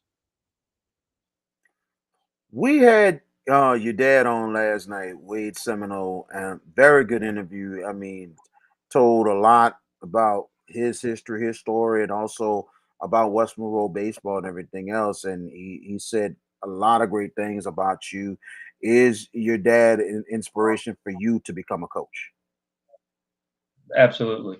I mean, it would be hard for him not to be. You know what I mean? And I listened in to the show last night, and he's a lot nicer about me talking to other people than he is to me. He likes to give me a hard time sometimes, but we pick on each other a little bit. But man, I just it was a great childhood that I wouldn't trade in. I mean, I got to spend every day around college baseball players, and those guys were my heroes. And as I'm growing up and getting to be a little closer to them when I'm in high school, I was able to go to practice and kind of mix in here and there, and at least be around it in a more serious manner. And and then once I was there and playing, I went to UL for 2 years and then finished up at Tech. I felt like I'd been there my whole life. You know what I mean? And to still be coaching college guys right now, that's very special to me because I mean that's all I've known since I was 4 years old. Is I've been around 18 to 22-year-old college baseball players, and to me that's one of my favorite groups of people on the planet because those guys are funny, they're hungry, they sacrifice a lot to be there, they're competitive. You know what I mean? It's just a contagiously fun age group to be around, and so just being to do that, and then behind the scenes, being a coach's son, you kind of see everything in a different light. You know what it's like to see someone be criticized for everything they do, every decision they make, pitch and change. Because I would sit in the stands a lot of times and watch and hear people saying things that hurt to hear, and you kind of just that's part of it. And so when I talked to my dad about it, and once I could tell it never really bothered him, I'm like, man, that's he's pretty tough for that. And so I think I took a lot from that because there's a lot of criticism out there for coaches, and it's tough. And but I think the most valuable part was probably seeing him never lose his character or his values, never cut corners or did shortcuts. He never did anything wrong or broke any rules to try to gain an edge or win. He did as best as he could while doing things the right way. Handled issues like a man, the way they needed to be, treated the players right, treated his assistant coaches right. I mean, he's one of the more selfless guys I've ever met. And he was doing all that. And then I'd go bug him and say, hey, can you come throw it to me in the batting cages? And, I wanted to hit all night and take ground balls. And so, he would still do that for me after running his practices and his teams. And, so now that I'm in his shoes, I look back and when I leave the field, sometimes I'm worn out and I can't imagine going and throwing more batting practice or hitting more ground balls. And so, him doing that, I could never repay him. And so I try to pay it forward to my players now. And, but no, it's been that was a very much a blessing. Before I pass it on to George Peppers, you had got your 100 and 101 victory as a head coach. What were your thoughts on you getting your 100 victory, especially coming back and getting a huge game 2 win against Nunez? I don't worry about it too much. I joked with Miss Tiff, our our athletic trainer who also does our social media, I said, Miss Tiff, just please don't post the number of losses too. All right. As long as you just put that one and leave the losses off, we'll be good. But no, it was special. I thought it would. I don't think it's nothing to brag about. It's nothing to.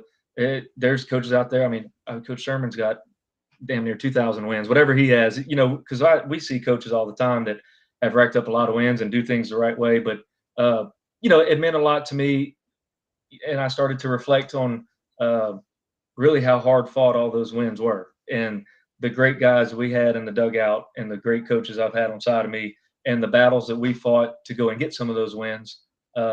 Because we go through a lot of obstacles, and long story short, we kind of have a tough situation, and we choose to play a tough schedule. So we see quality teams day in and day out, and those wins, we don't come by many of them easy. And it's special, and knowing the kind of kids we have and watching them compete, it made me start, to think back to former guys, and just really appreciate the opportunity to be around and coach that many games and doing what I love is that's the most important thing for me.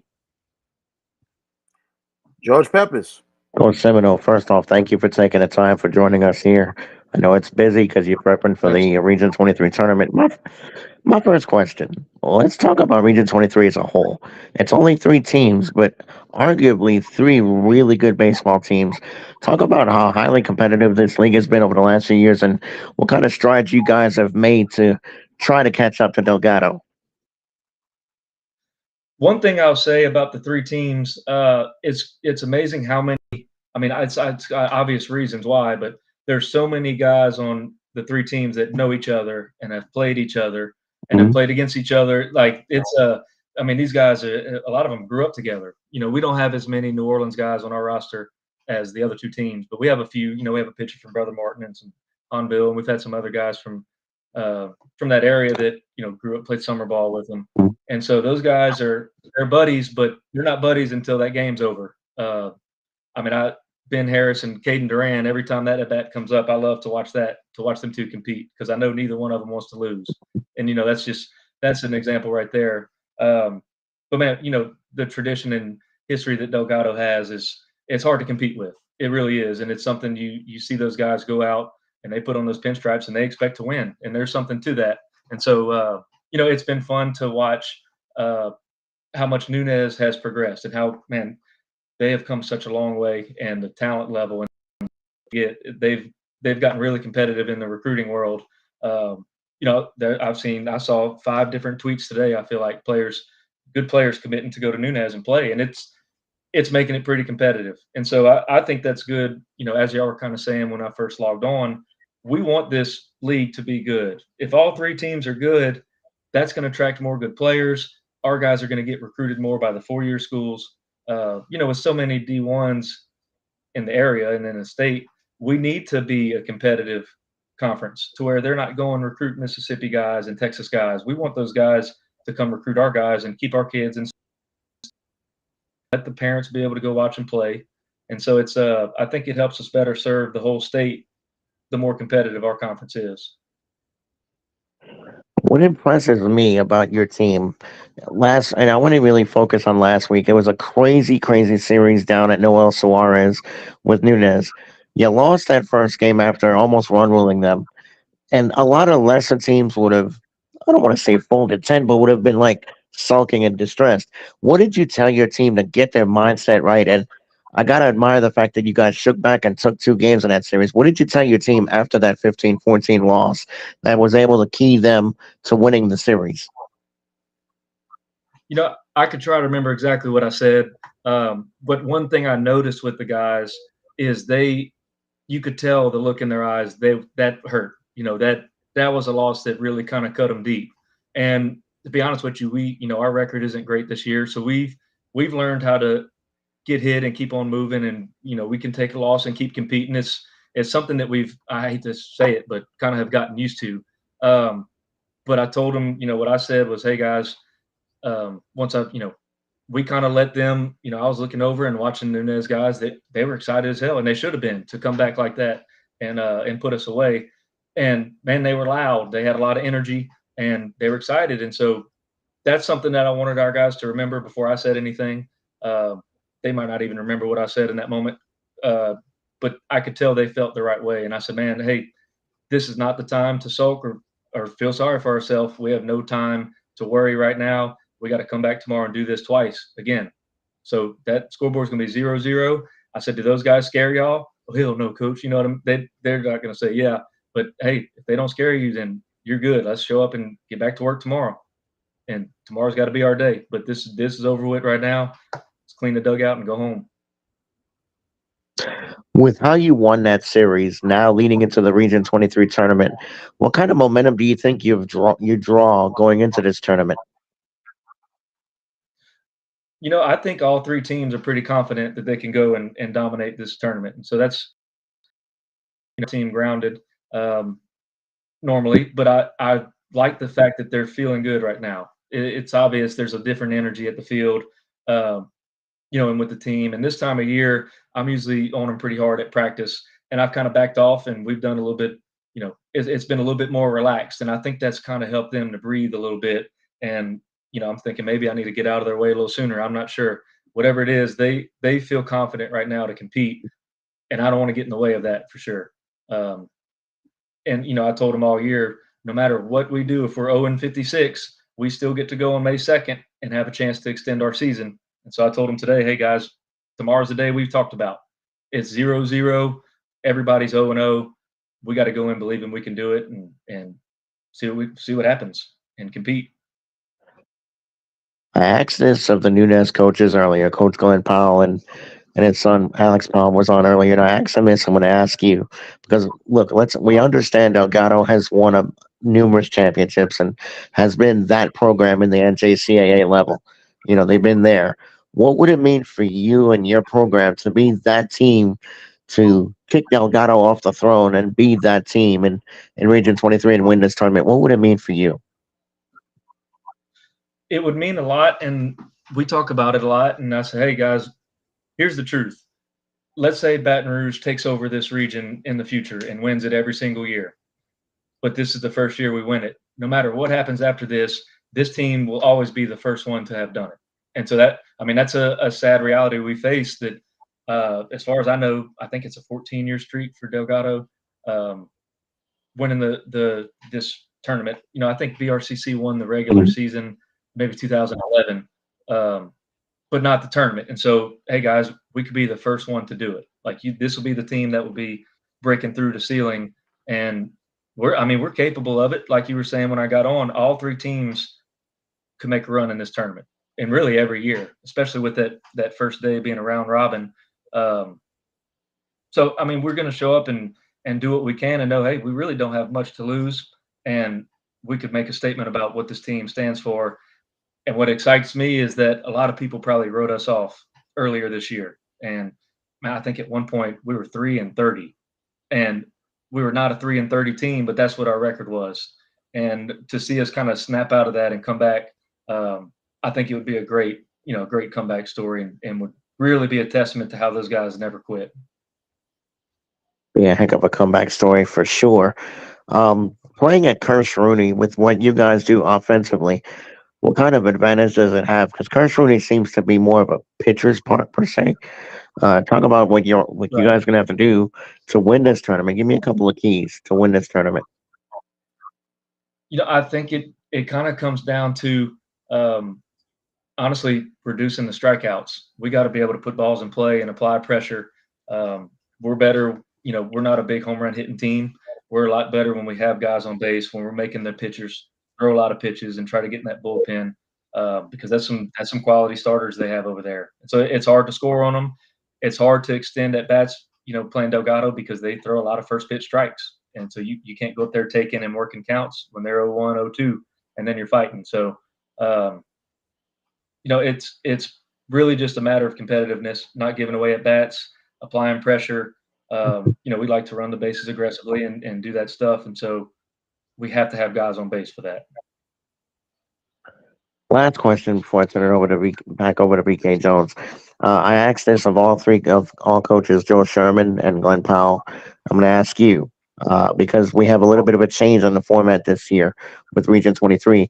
It's not just the winner that's going to go on; it's the runner-up. Uh, Obviously, Right. for Louisiana, we're all in favor of it. But talk about what it means baseball-wise for you guys to potentially continue your season. Even if you finish second, you get to continue your season. Talk about that, the way the format can be advantageous for a school like yours. I mean, it's really, and I probably speak for Nunez when I say this too. It gives us an entire new hope and feel. We go into the conference tournament every year thinking we have a chance to win it, and it's tough. I mean, and the history shows why it's tough. Uh, but knowing that someone else is going this year, it's going to be one of us. You know what I mean? And so that's kind of been something that's dangling in front of our guys as hope that, hey, we can do what we do this regular season and go out and still all our goals are in front of us. Everything that we set out to do at the beginning of the year, maybe besides win 40 games, is still possible. And so it's I think it's kind of changed the perspective. And last year we go into it because we struggled last year too, and we're trying to set up the pitching to almost sneak a win game one and have our guys ready for game three. And we were very close to almost working out how we set it up. Delgado won the 3 walk-off hits last year, so it's hard to overcome that for sure. But it definitely, I think it changes a lot of the strategies used. Also, I don't want to speak too much on that and give away anything, but I know those other coaches might be approaching it different also. But we're going in, and what I've told our guys, don't look at this as all we have to do is win one game, or all we have to do is beat Nunez, and all we have to do, or if we go in looking at the minimum of what we have to do, there's a chance we undershoot that. So we got to go in and play hard, and every single game we're going to treat it like it's life or death, and go win that game and survive and play the next one. I want them to come in with the mentality, let's go dominate and let's play like we can. Don't say, oh, all we have to do is this. That's not the right approach, and I'd hate for that to bite us. Coach Seminole, I'm gonna ask you a couple more questions, 2 more questions. I'm gonna let you get out of here. But first of all, your fan base, very, very deep in itself, very supportive, and I know we're gonna be expecting them in New Orleans this weekend. What do you think of the crowds that's gonna happen this weekend over in New Orleans? I imagine they'll be good as normal, as they normally are. I hope that everyone's able to make it with the early starts on the weekday. But we have some very supportive families. We have all, just like the other 2 teams, we have all Louisiana kids, local kids for the most part. I know we have 37 out of 37. A lot of them from the Lafayette area, and a few, spread out. But I imagine that those families will be able to make it out. And man, when we play at home, even at home or on the road, it's always good crowds. When we play Delgado or Eunice or Nunez, that's when you can really tell a difference in the stands. And so I imagine it'll be about the same tomorrow. Last question, Coach. Early in the season, and we seen one wild game. There was another wild game, and it was against Colin, where you had a 10-9 victory as your team was down 9-1, came back, forced extra innings, and got the victory. Your words to me after that game, man, I don't care what it is, we gotta do that wild stuff, we're gonna win. So for that being said, it seemed like the last couple weeks, y'all been doing that What did wild I tell stuff. you? The wild We, stuff. we, We don't do yeah, any we wild gotta stuff. do that wild stuff. Sometimes sometimes we gotta do that wild stuff, we're gonna win. I Last I couple just weeks we've been I seeing love that wild they stuff. don't. Do you think the wild stuff might sometimes teams gonna have to do wild stuff to get a chance at postseason? What do you think? Right. I don't know if that was my exact words, wild stuff. Uh, I just like that they don't stop playing hard and fighting. They don't care what the score is. It's hard to keep energy in the dugout down 9-1, but every dude that steps in the batter's box is on a mission to fight and come back. And so and that's hard to do when you get beat. I mean, we took a beating earlier this year, and they still wouldn't stop, and they kept their heads up. And man, it's impressive. It's really they were an impressive group at handling it.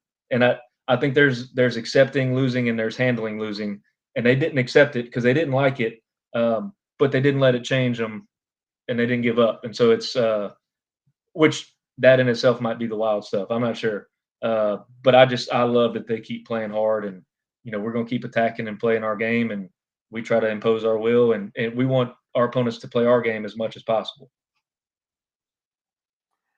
And I hate to add this, the tough schedule, and you do it every year. And the thing is it to prepare your guys for this type of level here of play, or not just that? You always said experience really Yeah. helps a player out, especially if they're going to go to the next level of play.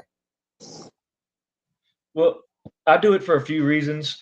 One of the main reasons is, to be honest with you, it's hard to schedule an easy schedule with the teams that are, in travel range for us. The teams in Texas are all good. The Mississippi teams are good. Uh, I mean, it's competitive all around us. So it's really because we try to stay within, at most 4 or 5 hour trips. Uh, it's some good baseball around us, and so we don't really have a choice. But I embrace that for a few reasons, like you said. Of course, it gets them, you know, ready for the end of the season. They kind of compete a little bit, and they kind of see some good competition, and it sharpens them up. Another thing, and I use this when I'm recruiting. I say, hey, whether we're having a good year or not, Pearl River will be having a good year, and Jones will be having a good year, and Gulf Coast, and Sanjack, and Wharton. These teams that we played Blinn this year. I think they were the runner-up last year. Those teams are going to have coaches there in the stands and pro scouts watching them and trying to sign players. And so, at the very least, even if we're struggling, our guys are in front of those coaches having a chance to get recruited. And so, to me, the win-loss thing, like, of course, we want to win more games everybody wants to win more games than they did, whatever that number is.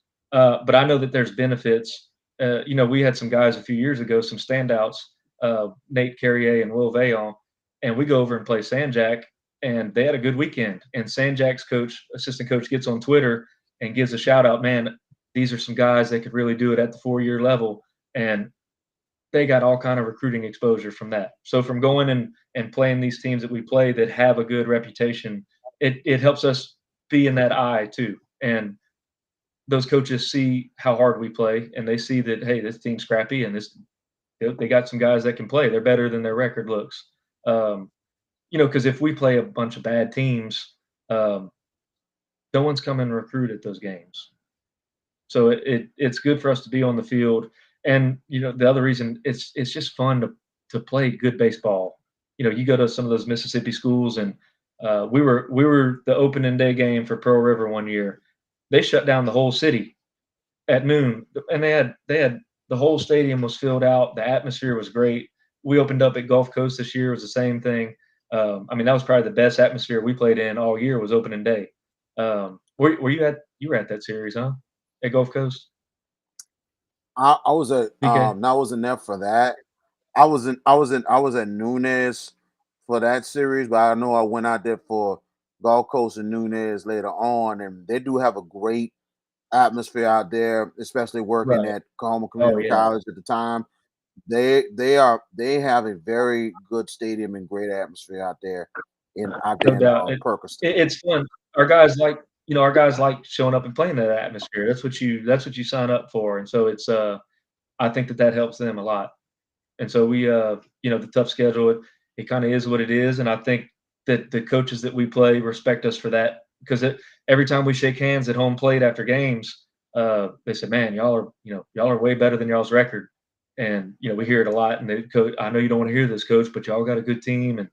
And so we kind of take it in stride and keep fighting with it. But I think we've gained some respect because of that, because we won't back down from a challenge. There's not going to be a team in the other dugout that scares us. They might be better than us, but we show up and we're going to play our game and compete, and whatever happens, happens. Coach Thomas Seminole of the Baton Rouge Community College Bears, we thank you so much for joining us on the Hash It Out show. The BRCC Bears will kick off the Region 23 tournament tomorrow, 12 noon, against Nunez, and then they will play Delgado at 3:30. Come out and support the Bears and all these teams at Curtis Rooney Stadium tomorrow. If you can't make it out, all the tournament games will be on tsbnsports.com. Coach Seminole, it's been a pleasure. We appreciate everything you've done for me this season and everything. And Absolutely. It's been a pleasure. And we will definitely see you tomorrow in New Orleans. No doubt. And thank you so much for all the games you do this year, and our parents and families are able to watch that aren't able to make it. So I know it means a lot to our guys. Make sure you wear that red shirt tomorrow, all right? Oh, no. Oh my goodness. Yeah, VK, wear that bear shirt. That red shirt. No, he can wear it. He's actually going to show you what he's got. Region 23, so he's going to be neutral. Oh, got to be neutral. That's okay. And the host is also saying, there you go. The CEO. Wear that bear shirt. You got a bunch of them. I know I do. I Wear know that I red do. one. It's amazing. Wear it at 3:30 too. Oh, wow. I love you, Coach. Appreciate you, man. Thanks for coming, and we wish you the Appreciate best. you. Good luck, Coach. Absolutely. Man. I'll see you tomorrow. Thank you. Thank y'all. Thank you so much. Yes, All right. sir. Thank you. Yes, sir. And that was Coach Thomas Seminole of the BRCC Baseball Bears joining us on Stirring the the drink. Show. Stirring up the juice. Yes, GB. indeed. God dog it, boy. There he is. And speaking of the CEO, what's up, big brother? He joins us before we break out. See, I can't be like you. Like I come on the show late and you get upset. Hey, we're just about to close it. No, this is your baby, so I gotta respect you. The thing is, y'all knew what I had to do. I told y'all early. I had We know. to take care of. So, but it's all good. I am here. My fans was like, "Where are you? We miss you. Come on the show." So I'm here. Mm-hmm. My fans, we don't see no fan commenting. Exactly. Where the comments at? Where the comments at? VK. Oh, telephone. But look, I'm not gonna be here long. I'm gonna let y'all close it out. But I do have a couple of breaking news. Number one, the Boston Celtics have moved on to round 2 where they went over the Miami Heat. No surprise. Yeah. Number 2, Ryan Garcia failed his drug test. Oh, so he gets DQ'd, I'm guessing, and the first one he gets took? Well, I don't know yet, but I know more than That's usually the standard, right? Usually a no contest, and we'll see what happens. But he's come out and said he didn't take any PEDs, But the drug test says differently. Number 3, did anybody see the Canelo Alvarez and Jaime Munguia press conference today? No. Well, guess what? Fight? I'm going to play it for you all. Uh-oh. I'm going to play it because I was like, oh. Oh, wait. All right. Is it clean language first? No. It's no clean language. I'm sorry. Well, viewer discretion is advised. Here we go. We are on a late time for That's true. That's true, VK. All right. Here we go. Play it. There were times that work was not my priority based on my mental health, which I had neglected for so long. But that doesn't change the fact that Golden Boy built Canelo Alvarez, period. The company you fought under for decades has always had one name, and it's mine. So put some fucking respect on it. As for Jaime, he has always dared to be great, just as he's this Saturday night. And this serves as a bit of a full circle for him. Remember when Jaime was 21 years old, volunteered to step in against Triple G, and Canelo failed 2 drug tests? Though Jaime wasn't allowed to fulfill his dream, 2018, on Saturday night, he will do just that, fulfill his dream and be world champion. Tienen que escribirle lo que tiene que decir este pinche maricón, cabrón. Tú lo escribes. ¿Qué lo escribes, pendejo? Tú no escribes nada, cabrón. Tú no haces nada. Tú no haces nada. Yo lo escribí. Eres un pendejo, eso es lo que eres. Eres un baboso, cabrón. Eres un pendejo, cabrón, porque estás nomás ahí. Los que hacen todo son los que están detrás de ti. Tú eres un pendejo nomás con la imagen, idiota. Sí. Cabrón. Siéntate, güey. Yeah, it got pretty real between De La Hoya and Canelo. De La Hoya still in his feelings. Wait. That was Oscar? Yeah. Good Lord, that boy done got old. Jeez. Yeah. Oscar still in his feelings about Canelo leaving Golden Boy Promotions. And then later on, Canelo said he's an effing a-hole. He stole money from us.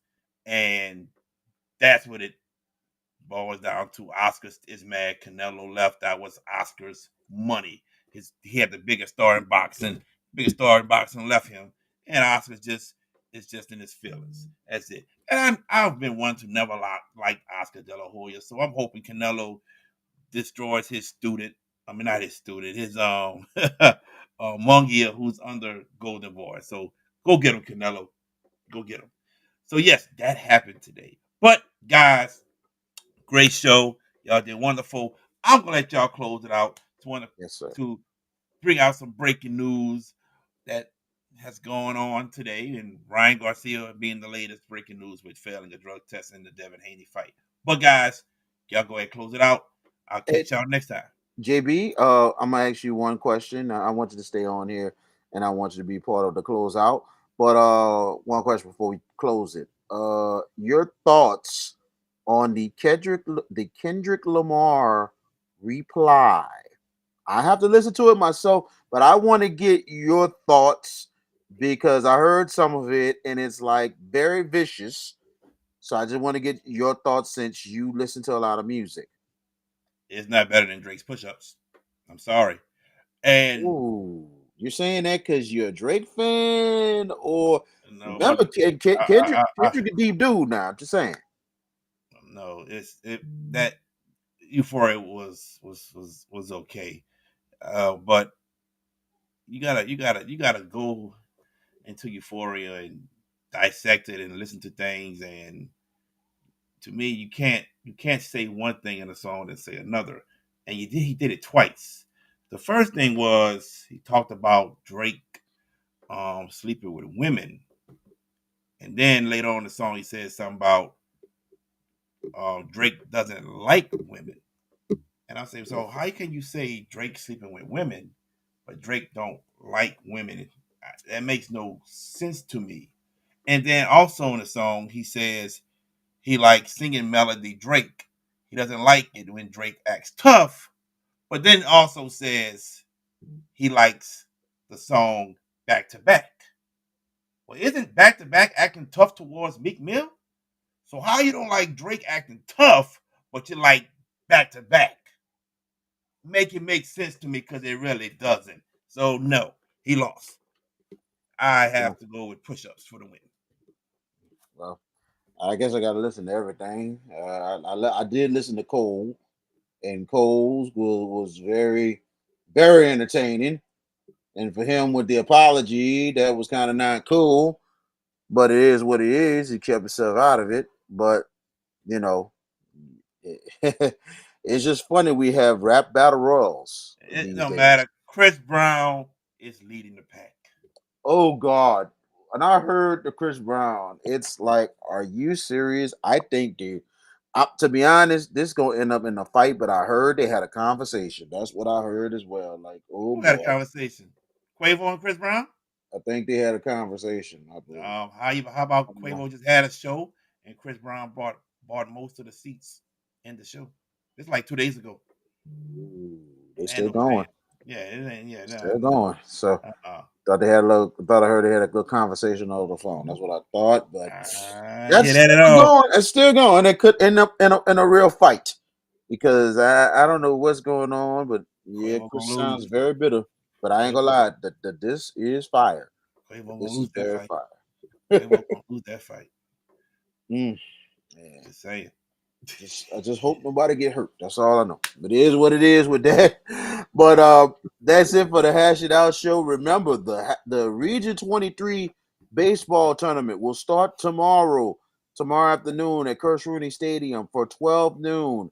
It will kick off with Nunez versus BRCC, 3:30 BRCC against Delgado, and then 7 p.m. Nunez and Delgado closing out for day number 1. And the scenario goes like this: if a team finishes 2-0, they are automatically in the championship slot.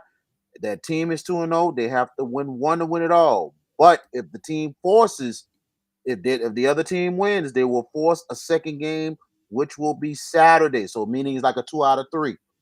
But if all the teams finish at 1-1 on Thursday, meaning the 1 seed Delgado will have a bye to the championship, which the 2 and 3 will go at it Friday to take on Delgado Saturday for the Region 23 championship, 1 game to win it all.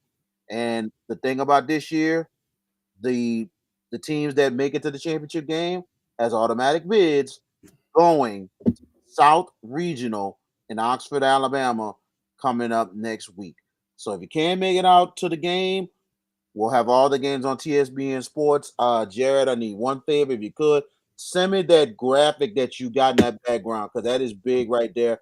I want to make sure I want to post it on the Facebook, on the Twitter, and the Instagram, and I'll put all the links to all 3 games for tomorrow. I will post it tonight for y'all, and we'll be ready for tomorrow. He asked you, Jared. He didn't tell you. He's learning.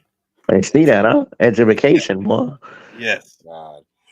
But we appreciate you joining us tonight here on Region 23 week right here on the Hash It Out Show. We'd like to thank head coach Joe Sherman, head coach Glenn Powell, and assistant coach Alex Powell from the Nunez Pelicans, and head coach Thomas Seminole of the BRCC Bears joining us tonight. We thank them so much.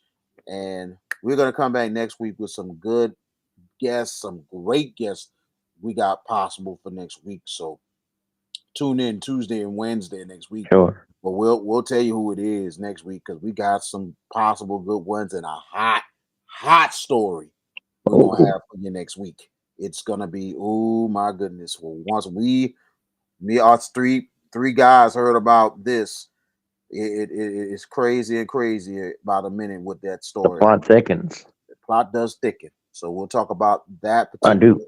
VK, not to interrupt. I'm sorry. I don't mean to interrupt, but I do want to plug something for me this weekend. Yeah. Go ahead in your business. You're the horse racing, baby. That's right. It's called Money in the Pocket, baby. But this weekend is the 150th running of the Kentucky Derby.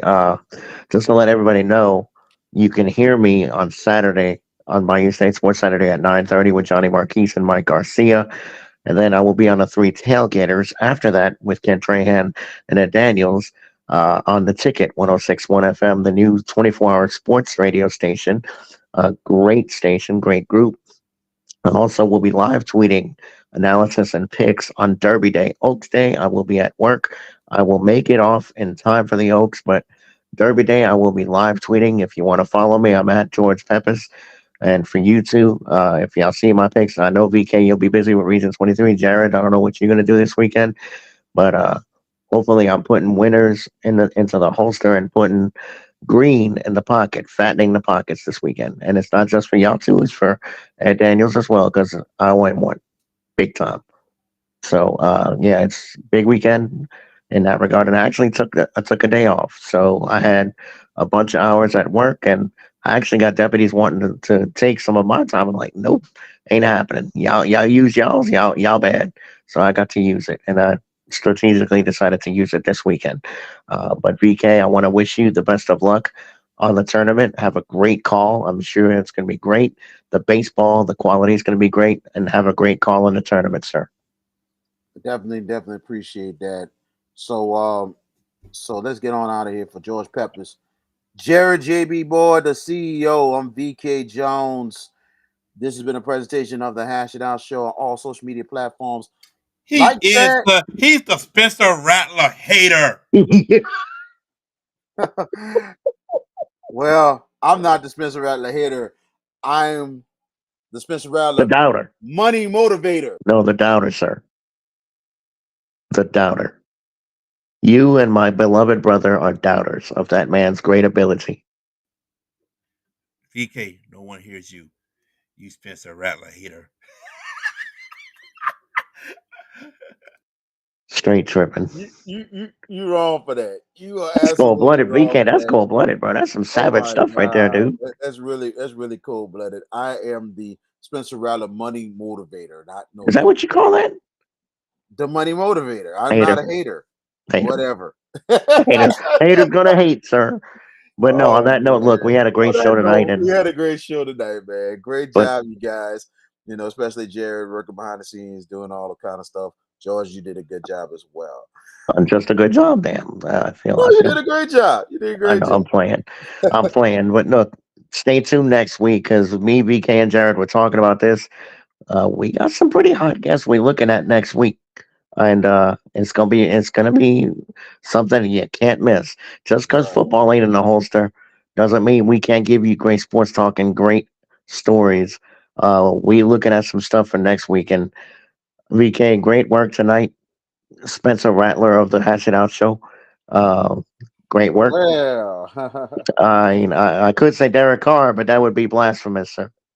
But no, all jokes aside, great work tonight, and looking forward to next week and seeing what we got lined up for our great fans.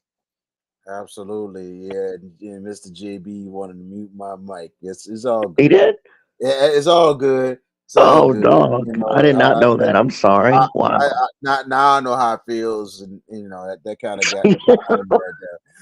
So for the CEO Jared JB Boy, for George Peppers, I'm VK Jogers. Like, tag, share, subscribe to the Hash It Out Show on all social media platforms. Log on to the hashitoutshow.com. We will see you next week. Sean Ware. I'm a DB for Brother Martin Crusaders, and you're watching the Hash It Out Show.